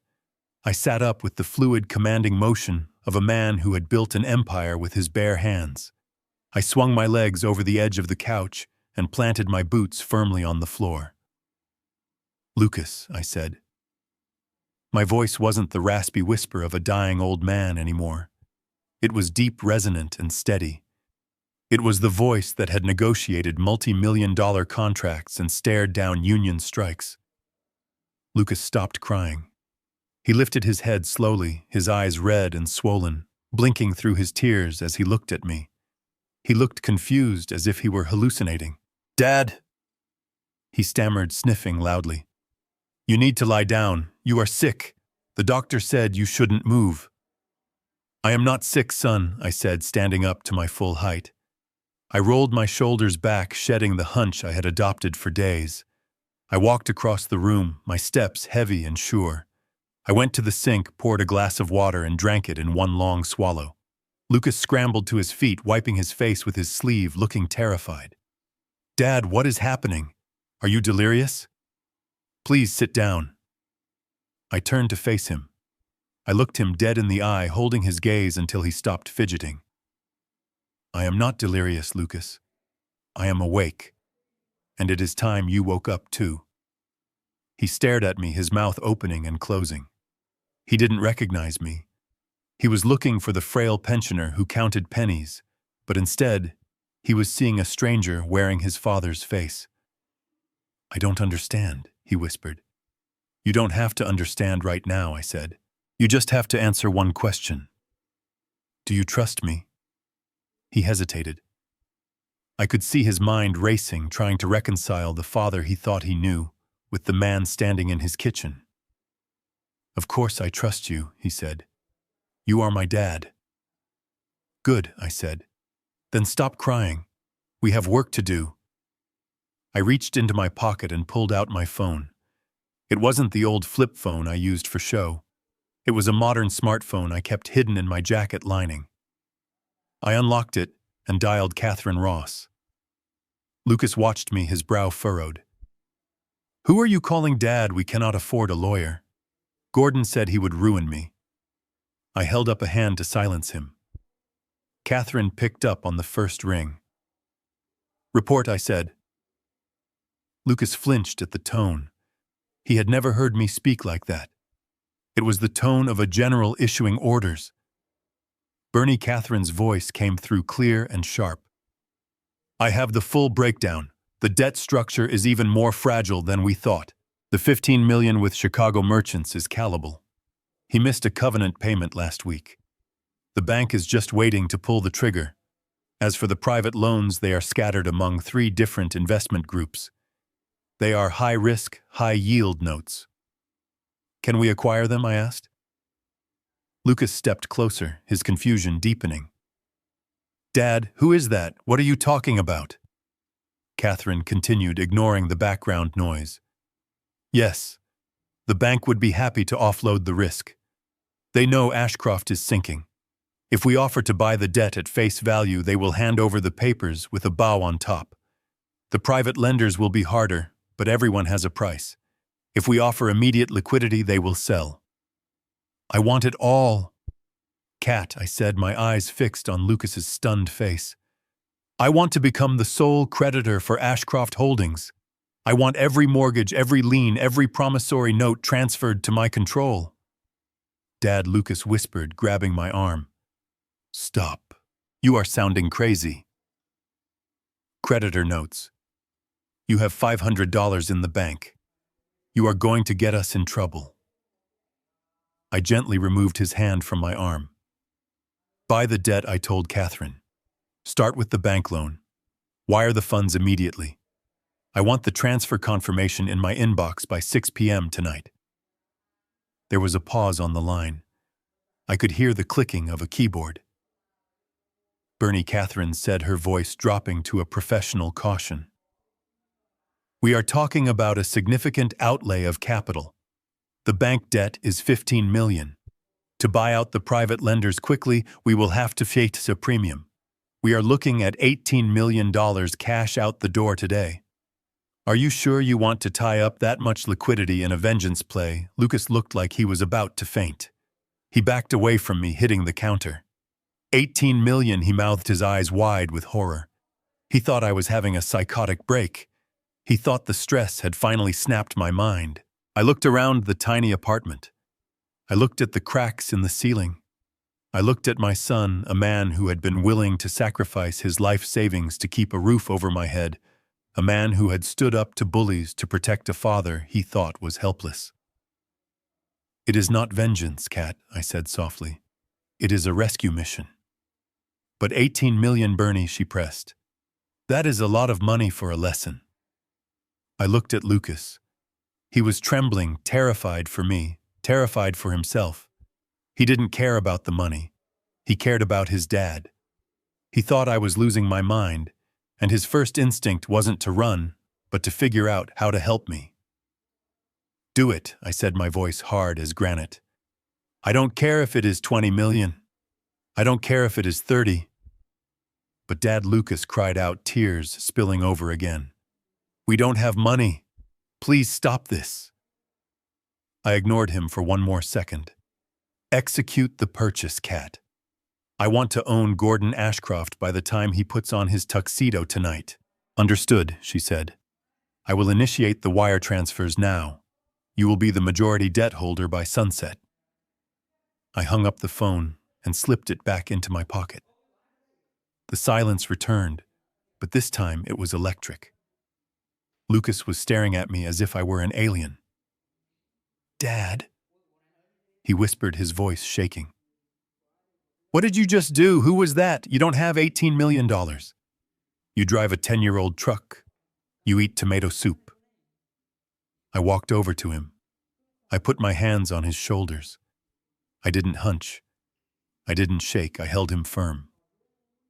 "Lucas," I said gently, "there are a lot of things I haven't told you. I didn't tell you because I wanted you to build your own life. I wanted you to know the value of $1. But I never wanted you to suffer like this." He shook his head, denial written all over his face. "This is not real," he said. "You are sick. We need to get Dr. Evans back." "Dr. Evans works for me, son," I said. "Just like Catherine works for me. Just like half the logistics managers in this city work for me."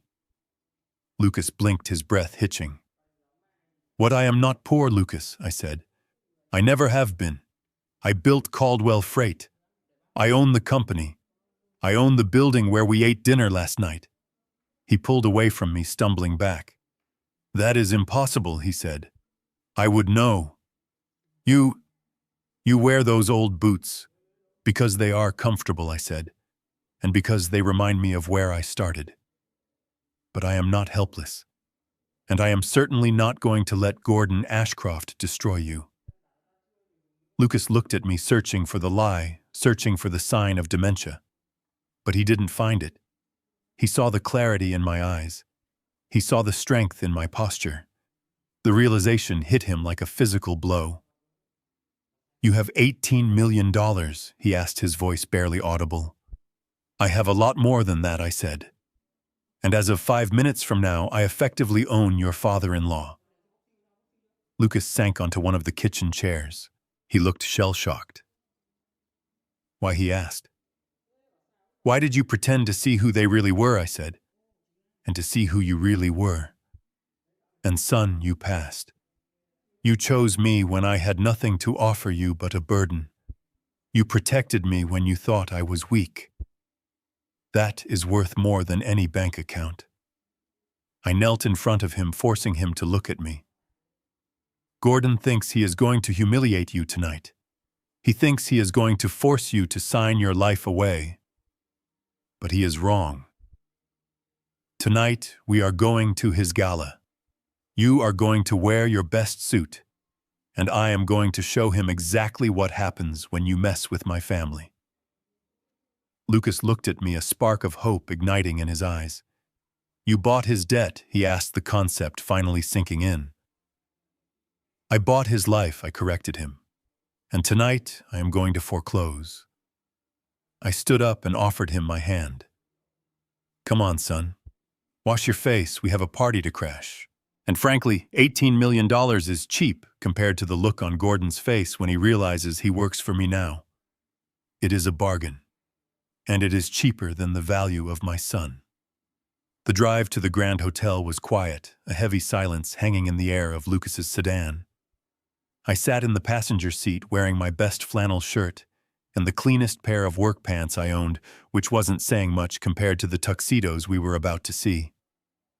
Lucas gripped the steering wheel so tight his knuckles were white. He was wearing a suit he bought for a wedding 3 years ago. It was a little tight in the shoulders, but he looked dignified. He looked like an honest man about to walk into a den of thieves. He kept glancing at me, checking to see if I was okay. He still thought I was sick, recovering from a transient ischemic attack. He had insisted on helping me down the stairs, holding my arm as if I were made of glass. He didn't want to leave me alone in the apartment, fearing I might collapse again. I let him help me. I let him support my weight, even though I felt stronger than I had in months. It was important for him to feel like the protector for a little while longer.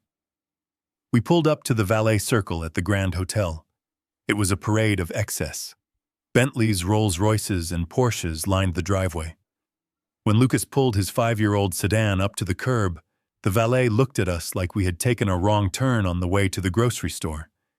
He didn't open the door. He just stood there waiting for us to realize our mistake and leave. Lucas stepped out, smoothing his jacket. He walked around to my side and opened the door. I stepped out slowly, leaning heavily on him, playing the part of the frail invalid one last time. The night air was crisp, carrying the scent of expensive perfume and exhaust fumes. We walked toward the massive double doors. The entrance was flanked by 2 security guards who looked more like linebackers. They crossed their arms as we approached, forming a wall of muscle and black polyester. "Name one of them," grunted, looking over my head as if I didn't exist. "Lucas Caldwell," my son said, his voice steady. "I am here for the Ashcroft Gala." The guard checked a tablet, scrolling slowly. He frowned. "I see a Lucas Caldwell +1, the guard said. "But this is a black tie event, sir. We have a strict dress code. No denim, no work boots." He gestured vaguely at my outfit. "He is with me," Lucas said. "He is my father." "Does not matter who he is," the guard said, bored. "He is not dressed for the event. He stays outside." I felt Lucas tense up beside me. Before he could argue, the glass doors swung open and Tiffany came storming out. She looked breathtaking in a floor-length silver gown that probably cost more than Lucas's car, but her face was twisted into a snarl that ruined the effect completely. She had obviously been watching from the lobby. "What are you doing?" she hissed, marching down the steps, her heels clicking angrily on the pavement. "Lucas, have you lost your mind? Why is he here?" She stopped 3 feet away from us, wrinkling her nose as if she smelled something rotting. She pointed a manicured finger at me. "You brought the scarecrow to the most important night of my father's life," she demanded, her voice rising in hysteria. "Look at him. He looks like a homeless person. Are you trying to humiliate me? Are you trying to destroy our reputation before we even walk in the door?" I stood there leaning on my son, listening to her venom. I looked at the hotel facade. I knew the owner of this hotel chain. We played golf occasionally. If he knew his staff was treating a guest this way, he would fire them on the spot. But tonight, I wasn't Bernard the tycoon. I was Bernie the burden. "I am sorry," Tiffany, Lucas said, his voice calm but hard. "He couldn't stay alone. He is sick." "Then leave him in the car," she screamed, not caring who heard. "Crack a window. He is an adult, Lucas, not a puppy. You cannot bring him inside. The mayor is here. The investors are here. If they see him, they will think we are a charity case. She grabbed Lucas's arm, her nails digging into his suit jacket. Get rid of him, she ordered. Now, or don't bother coming in. Lucas looked at her hand on his arm. He looked at her face contorted with shame and rage. Then he gently but firmly removed her hand from his jacket. No, Lucas said. Tiffany blinked, stunned. What did you say to me? I said no. Lucas repeated. If my dad doesn't go in, I don't go in. And if I don't go in, you don't get the check. He patted his chest pocket where the checkbook sat. It was a bluff, of course. He had no intention of writing that check. But Tiffany didn't know that. She just saw the leverage. Her eyes widened in panic. She looked at the door, then back at us, trapped between her greed and her snobbery. Just then, the doors opened again. Gordon Ashcroft appeared. He looked flushed, a sheen of sweat on his forehead, despite the cool air. He was clearly stressed, likely wondering where his golden goose was. He saw the standoff and rushed down the steps, his tuxedo tails flapping. What is the holdup? Gordon barked. The presentation starts in 20 minutes. Lucas? Are you out here? He won't come in without the old man. Tiffany whined, pointing at me. Look at him, Daddy. He is wearing flannel. We can't let him in. Gordon looked at me. His eyes were cold, calculating. He looked at Lucas, who stood defiant, his arm wrapped protectively around my shoulders. Gordon did the math in his head. He needed Lucas's signature. He needed that credit line. If letting a hobo into his party was the price of admission, he would pay it. Fine, Gordon spat. Let him in. But Daddy Tiffany protested. Shut up, Tiffany, Gordon snapped. We have bigger problems. He turned to the security guard. Let them pass. They are with me. The guard stepped aside, though he still looked disapproving. Gordon leaned in close to Lucas, his breath smelling of scotch and mints. He comes in, Gordon whispered. But he does not mingle. He does not talk to anyone. He sits in the back near the service entrance and he stays invisible. If he embarrasses me, Lucas, I swear to God I will destroy you. Lucas didn't flinch. Lead the way, Lucas said. We walked up the steps and through the glass doors. The transition was jarring. One moment we were on the cold concrete, and the next we were enveloped in warmth and golden light. The lobby was magnificent, with crystal chandeliers dripping from the ceiling and marble floors that shone like water. Music drifted from the ballroom, a string quartet, playing something elegant and soothing. We walked toward the ballroom. People turned to stare. I could feel their eyes on us. Men in tuxedos and women in diamonds paused their conversations to look at the old man in the work boots shuffling through their sanctuary. I heard whispers behind hands. I saw the curled lips and the raised eyebrows. Who is that? Is that the janitor? Someone should call security. I kept my head up. I didn't look down. I looked them in the eye one by one. I saw the superficiality of their world. They judged a man by the cut of his coat, not the content of his character. I knew half the men in this room probably owed money all over town, just like Gordon. They were all playing a game of dress-up, hoping no one would notice they were naked underneath. Gordon marched us to the ballroom entrance.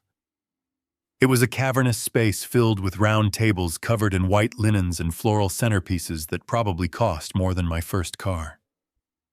Waiters in white jackets moved effortlessly through the crowd with trays of champagne. Gordon pointed to a table in the far back corner, right next to the swinging doors of the kitchen. It was the same insult as the restaurant repeated on a grander scale.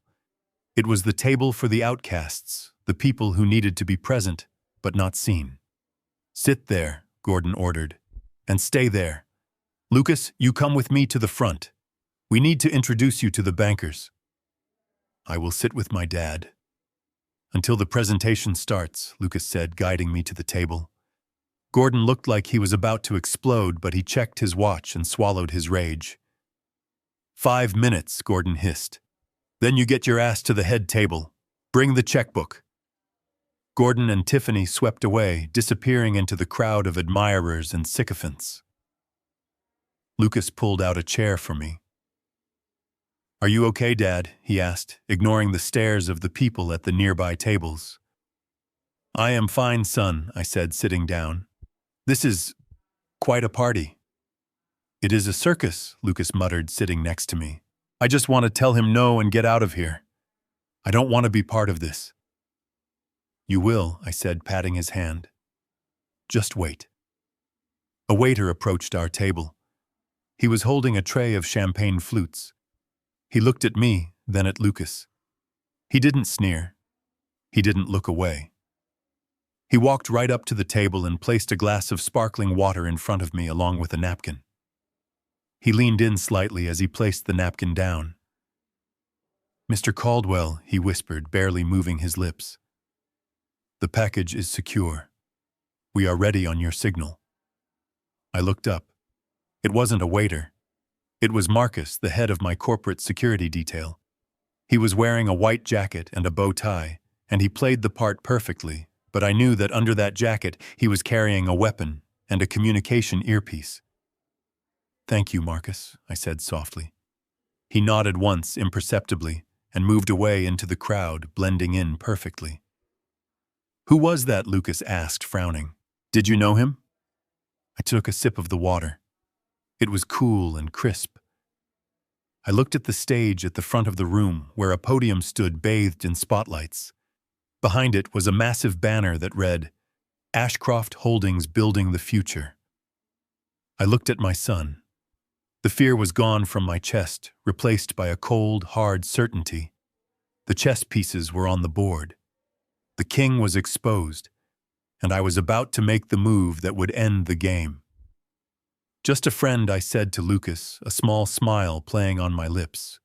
"Just a friend who knows how to serve a cold dish." The lights in the ballroom dimmed. The music stopped. A spotlight hit the stage. Gordon Ashcroft walked out to applause that sounded polite but unenthusiastic. He stepped up to the microphone, beaming like he owned the world. "Welcome, everyone," Gordon boomed, his voice amplified by the speakers. "Welcome to the future." I sat back in my chair, crossing my arms over my flannel shirt. "Go get him, Gordon," I thought. "Enjoy your moment, because it is the last one you are ever going to have." Gordon stood behind the podium, gripping the edges, with hands that I knew were sweating, though, from the audience's perspective, he looked like a titan of industry. The spotlight hit his silver hair, creating a halo of artificial authority. He spoke of expansion, of new horizons, of a legacy that would last for generations. He projected charts onto the massive screen behind him, graphs with lines going up, and to the right showing projected profits for Ashcroft Holdings that I knew were as fictional as a fairy tale. I sat in the shadows of the service entrance, my arms crossed over my chest, watching the performance. It was impressive in a sickening way. He lied with such conviction that for a moment even I almost believed him. He talked about the Lake Forest development as if it were a done deal, a crown jewel in his portfolio, conveniently omitting the fact that the bank had initiated foreclosure proceedings on the land 3 days ago. The audience, a sea of tuxedos and diamond necklaces, lapped it up. They nodded and applauded at all the right moments, oblivious to the fact that they were cheering for a sinking ship. They didn't see a desperate man trying to plug a $15 million hole with their investment money. They saw a winner. Then Gordon's tone shifted. He softened his voice, adopting a fatherly, sentimental cadence. "But success is nothing without succession," Gordon said, placing a hand over his heart. "What is an empire if you do not have family to share it with? Tonight I want to introduce you to the future of Ashcroft Holdings, a young man who has shown incredible promise, dedication, and loyalty." He swept his arm toward the table where Tiffany and Lucas sat. "Ladies and gentlemen, my son-in-law, Lucas Caldwell." The spotlight swung wildly across the room, blindingly bright until it landed on Lucas. He froze, his face pale, looking like a deer caught in the headlights of an oncoming semi-truck. He hadn't expected this. Gordon hadn't warned him. This was a public ambush, a way to force his hand in front of 500 witnesses.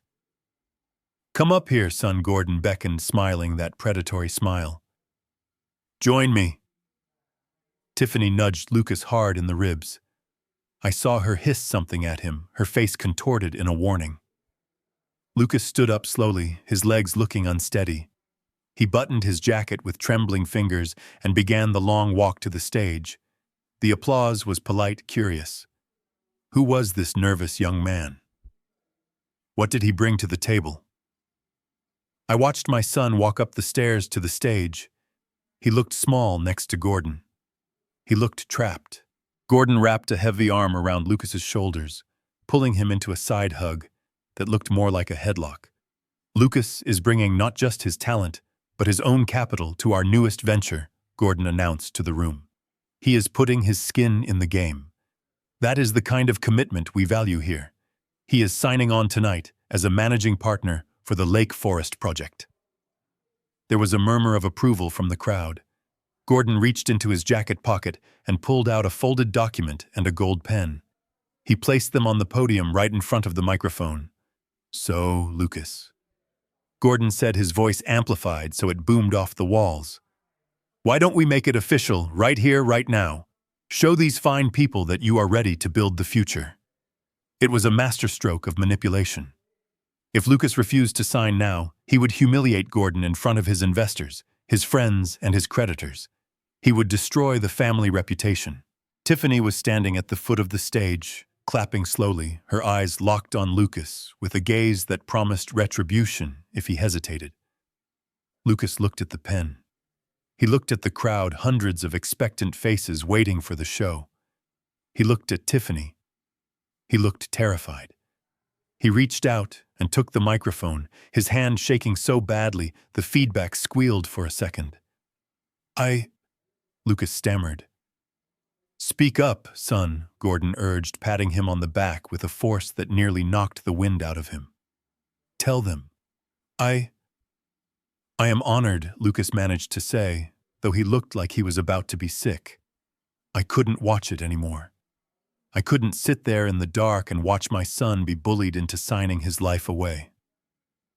The time for hiding was over. I stood up. My chair scraped loudly against the parquet floor, a harsh, dissonant sound that cut through the hushed atmosphere of the room. I stepped out from behind the service table and walked into the light. I didn't rush.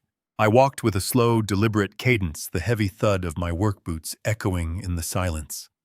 I walked straight down the center aisle, a gray-haired man in a flannel shirt, parting a sea of black silk and velvet.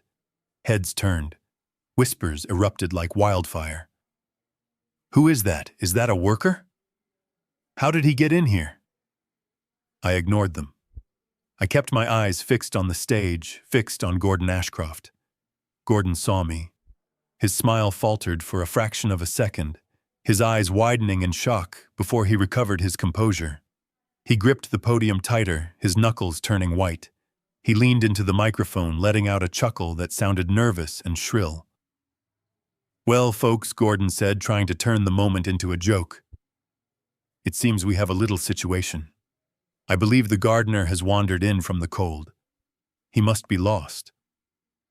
The crowd tittered nervously, unsure if this was part of the act. I kept walking. I was 20 feet from the stage. 10 feet. "Security!" Gordon called out, his voice hardening, losing its jovial edge. "Please escort this gentleman out. He is confused. He doesn't belong here." He pointed a finger at me, at the Emperor commanding his guards. He looked toward the side of the room where Marcus and the other security personnel were standing. "Get him out of here," Gordon barked. "Now!" I stopped at the foot of the stairs leading up to the stage. I looked up at Gordon. I looked at Lucas, who was staring down at me with hope dawning in his eyes. I turned my head slowly to the right, looking at Marcus. He was standing with his arms crossed, a large man in a white dinner jacket.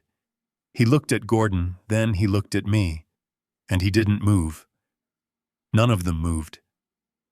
The 4 security guards stationed around the room stood like statues, their eyes fixed forward, completely ignoring Gordon's command. Gordon's face went slack. He looked from Marcus to the other guards, panic starting to set in. I said, "Remove him," Gordon shouted into the microphone, his voice cracking. "What are you waiting for? Do your jobs. Silence." Absolute heavy silence hung over the ballroom. The only sound was the hum of the ventilation system and the frantic beating of Gordon's heart, which I could almost hear from where I stood. I took the first step up the stairs.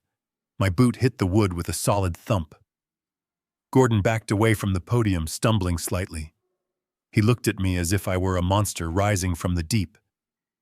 He looked at his security team again, begging with his eyes, but they remained stone-faced. They knew who signed their paychecks, and it wasn't the man with the mortgage fraud problem. I climbed the second step, then the third.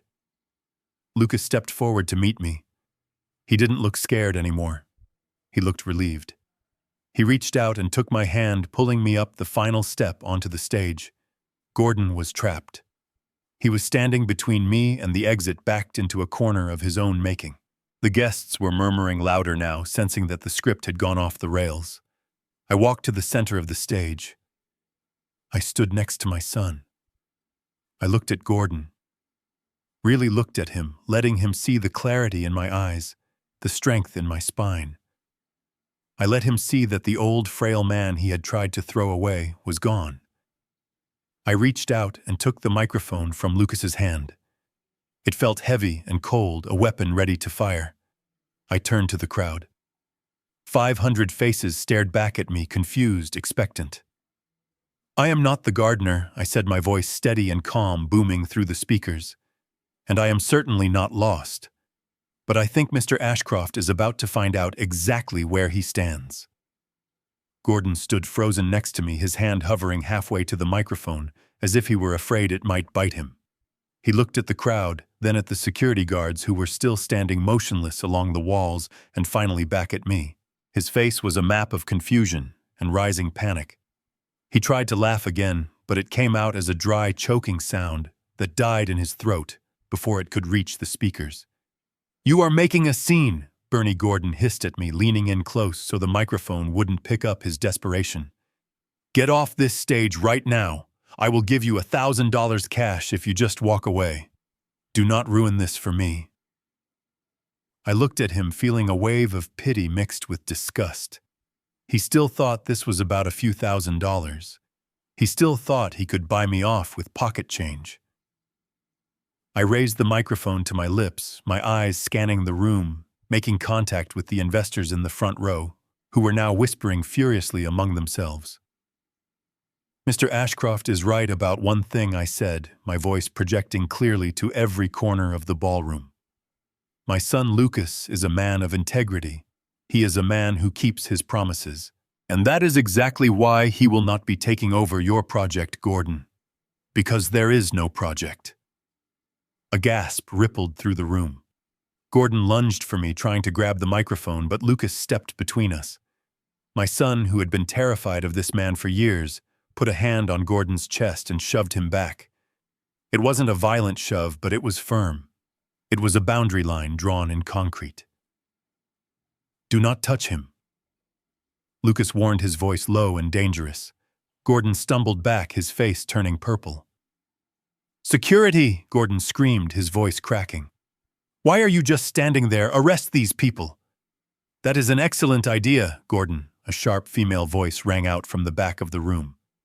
"But I think the police might have a different opinion on who should be arrested tonight." The crowd turned as one. The double doors at the back of the ballroom swung open with a dramatic thud. Catherine Ross walked in. She wasn't wearing a gala dress. She was wearing a power suit that looked like it was cut from steel. Flanking her were 2 men in dark suits carrying briefcases, and behind them 2 uniformed officers from the Economic Crimes Division. The room fell into a stunned silence. The only sound was the click of Catherine's heels on the parquet floor as she marched down the center aisle. She didn't look at the crowd. She looked straight at Gordon. "Who are you?" Gordon demanded, gripping the podium for support. "You cannot just barge in here. This is a private event." Catherine stopped at the foot of the stairs. She looked up at me and nodded. "It is done, Bernie," she said clearly. "The transfers are complete. The filings are registered. You have full control." I nodded back. I turned to Gordon, who was looking back and forth between me and the police officers, sweat pouring down his face. "Gordon," I said, my voice calm and deadly, "you spent the last 2 days treating me like a beggar. You insulted my clothes. You insulted my truck. You tried to throw me into a state facility to rot. You did all of this because you thought I was poor. Because you think a man's value is determined by the size of his bank account." I took a step closer to him. "Well, if we are measuring value by bank accounts, Gordon, I think we need to make a correction. My name is not just Bernie. I am Bernard Caldwell. I am the founder and majority shareholder of Caldwell Freight and Logistics." The name hit the room like a physical shockwave. I saw recognition dawn on the faces of the bankers in the front row. Caldwell Freight was a legend in Chicago. We moved everything from steel to microchips. We were the invisible engine that kept half the city running. Gordon's mouth opened, but no sound came out. He looked at my flannel shirt, then at my face, trying to reconcile the image of the titan of industry with the old man he had mocked. "That is impossible," Gordon whispered. "You drive a Ford. You count pennies."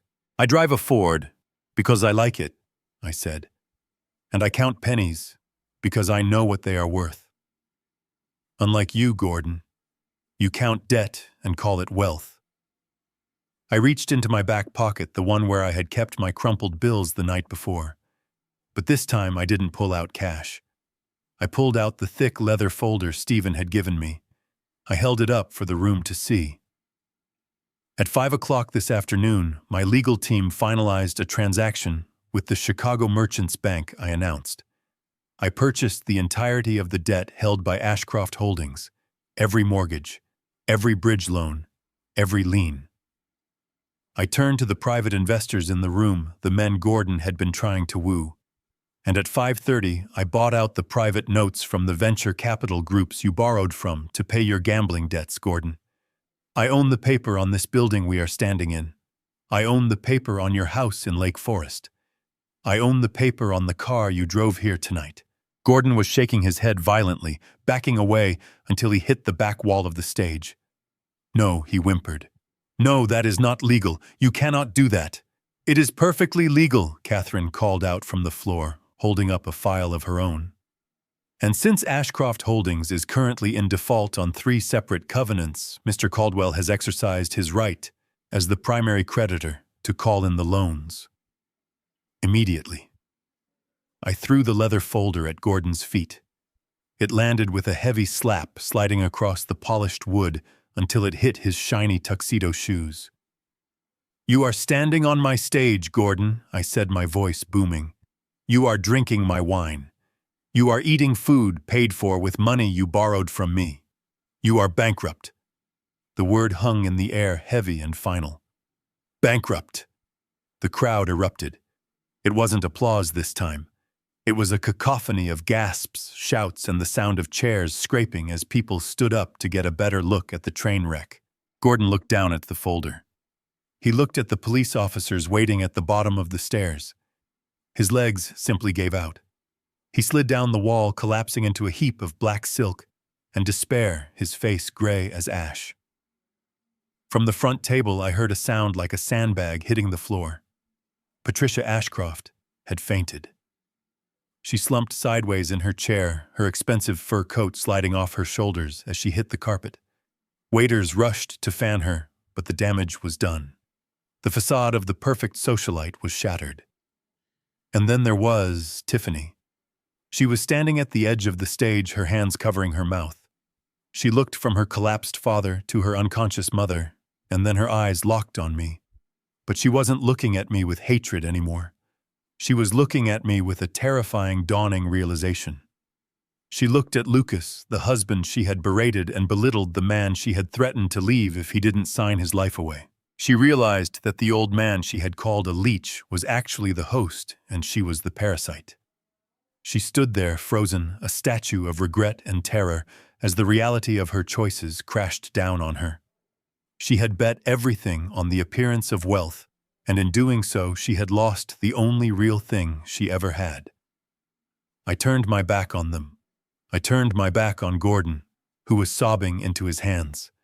I turned my back on the chaos of the room. I looked at my son. Lucas was staring at me, his eyes wide, tears streaming down his face again. But these weren't tears of fear.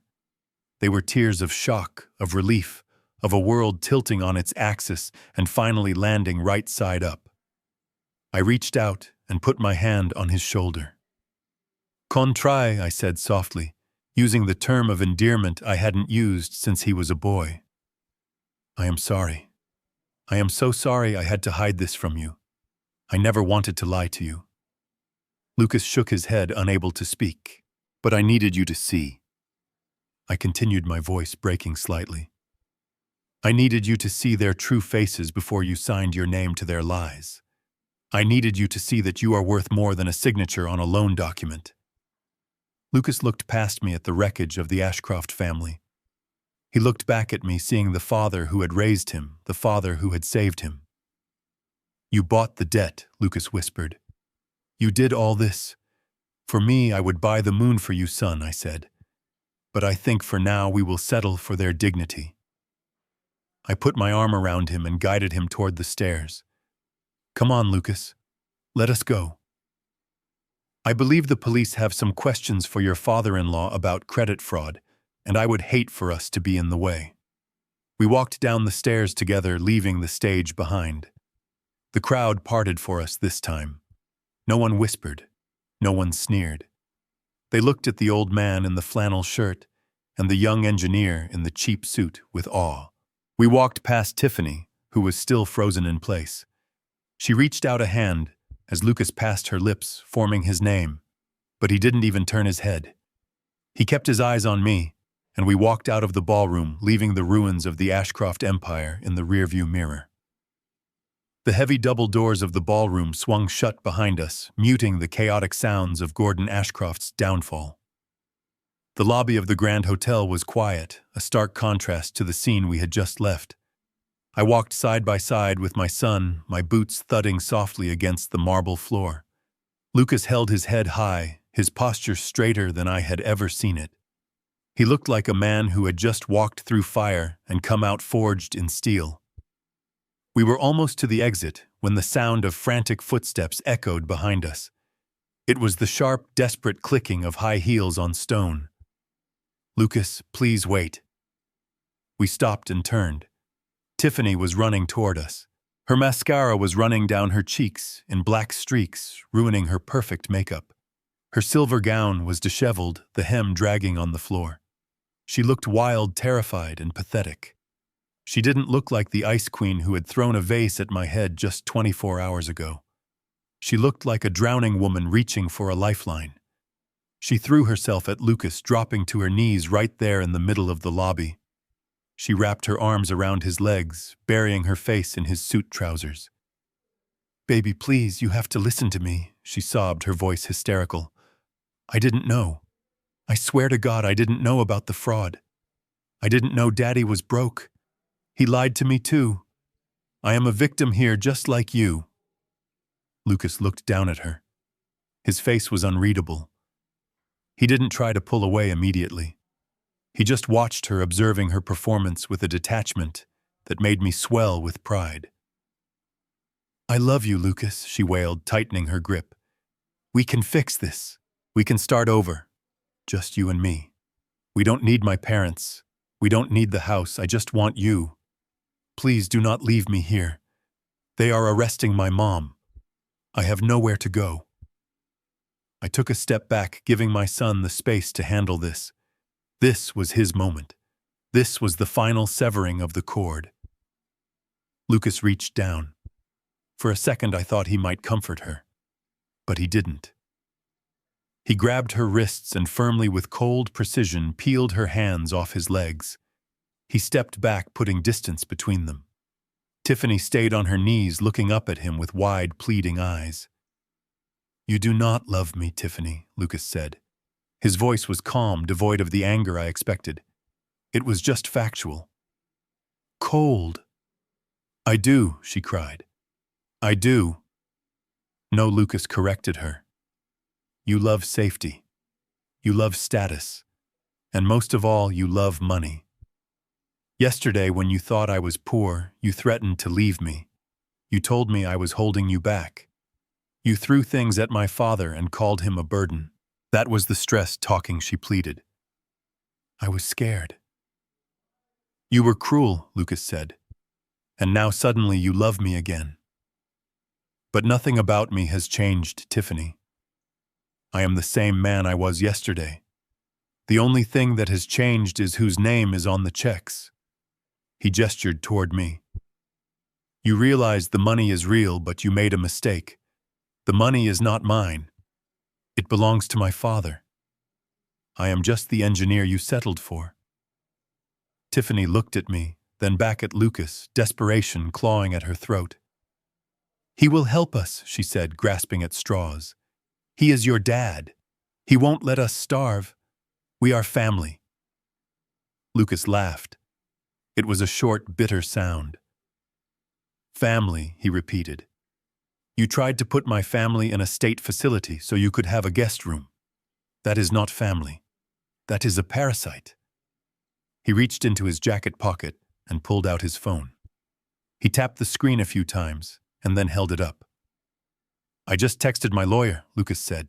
"He will be drafting the divorce papers in the morning. I suggest you get a public defender, Tiffany. Catherine Ross tells me the police are looking into all the officers of Ashcroft Holdings for bank fraud. Since you are listed as the corporate secretary, I imagine they will have some questions for you." Tiffany's face went white. She scrambled to her feet, realizing the act was over. The mask of the loving wife vanished, replaced by the ugly snarl of the woman who had insulted me in my own home. "You are nothing without me," she spat. "You are a loser, Lucas. You will always be a loser." Lucas just smiled. It was a sad smile, but it was genuine. "Maybe," he said, "but at least I am a free loser." We turned and walked away. We didn't look back as the police officers entered the lobby, heading straight for the woman in the silver dress. We walked out into the cool night air, leaving the toxicity of the Ashcroft family behind us forever. We got into my truck. I didn't drive to my mansion. I didn't drive to a fancy hotel. I drove us to an all-night diner on the edge of town. We sat in a booth with cracked vinyl seats, ordered burgers and fries, and for the first time in months, we breathed easy. So Lucas asked, dipping a fry into ketchup, "What happens now?" "Do I get a Ferrari?" I chuckled, taking a bite of my burger. "No," I said. "You get a job." He looked at me, raising an eyebrow. "A job?" "You are a good engineer, Lucas," I said. "But you don't know the first thing about running a business. You let Gordon manipulate you because you didn't understand the game. I am not going to hand you a fortune just so someone smarter than you can steal it in 5 years." I wiped my hands on a paper napkin and leaned forward. "I am offering you a position at Caldwell Freight, not as a vice president, not as a director. You are going to start in logistics management. You are going to learn how we move things from point A to point B. You are going to learn how to read a balance sheet until your eyes bleed. You are going to earn your place." Lucas chewed his food slowly, thinking it over. He looked at me and I saw the respect in his eyes. He didn't want a handout. He wanted a purpose. "And if I do that," he asked. "If you do that," I said, "and if you prove you have the grit to handle it, then one day all of it will be yours. But you have to build the muscle first." "Deal," Lucas said, extending his hand across the table. "Deal," I said, shaking it. 1 year later, the sun was setting over Lake Michigan, painting the water in shades of purple and gold. I sat in a folding chair on the deck of a 40-foot boat, a fishing rod in my hand. The name painted on the stern in elegant white letters was the Patrice. I took a sip of my beer. It was a cheap domestic brand, ice cold, and it tasted better than any vintage wine Gordon Ashcroft had ever ordered. Next to me, Lucas was reeling in his line, laughing, as a small bass fought against the hook. He looked different. He had filled out his shoulders broad and relaxed. He wore a Caldwell Freight polo shirt with grease stains on the sleeve. He had spent the last 12 months in the trenches learning the business from the ground up. He was tired, but he was happy. He was no longer the boy who apologized for existing. He was a man who knew his worth. He unhooked the fish and tossed it back into the water. "Small one," he said, wiping his hands on his shorts. "It is not about the size of the catch," I said, tipping my hat back. "It is about the peace of the fishing." Lucas sat down next to me, opening his own beer. "You know, Dad," he said, looking out at the horizon, "I got a letter from Tiffany today, from prison." I didn't look at him. I kept my eyes on the bobber floating in the water. "Is that so? What did she want?" "Money, obviously." Lucas chuckled. "She says she has changed, says she found God. And I threw it in the trash," he said. "I have everything I need right here." I smiled. The wind ruffled my hair. I thought about the long road that had brought us here. The lies, the pain, the humiliation. It had all been necessary. It had been the fire that burned away the dead wood and left the strong timber behind. Gordon and Patricia were serving time for fraud. Their assets had been liquidated, their reputation destroyed.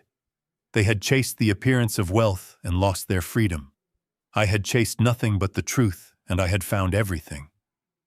I looked at my son, the CEO in training, the man who would carry my legacy forward. I raised my beer bottle. "To family," I said. "To family," Lucas replied, clinking his bottle against mine. We sat there in silence as the stars came out, bobbing gently on the water, two men with nothing to prove to anyone but each other. And that, I realized, was the only riches that really mattered. Sometimes in life, the people who are supposed to love us the most are the ones who value us the least. We get so caught up in trying to please them and trying to buy their affection or earn their respect that we forget our own worth. True wealth isn't found in a bank account, a mansion, or a luxury car. It is found in loyalty, in integrity, and in the people who stand by your side when you have nothing left to offer them but yourself. Never let anyone treat you like an option when you should be a priority, and never be afraid to walk away from a table where respect is no longer being served. If you enjoyed this story, please hit that like button and share it with someone who needs to hear it. Don't forget to subscribe to the channel for more stories about life, karma, and the long road to justice. Thank you for watching, and I will see you in the next video.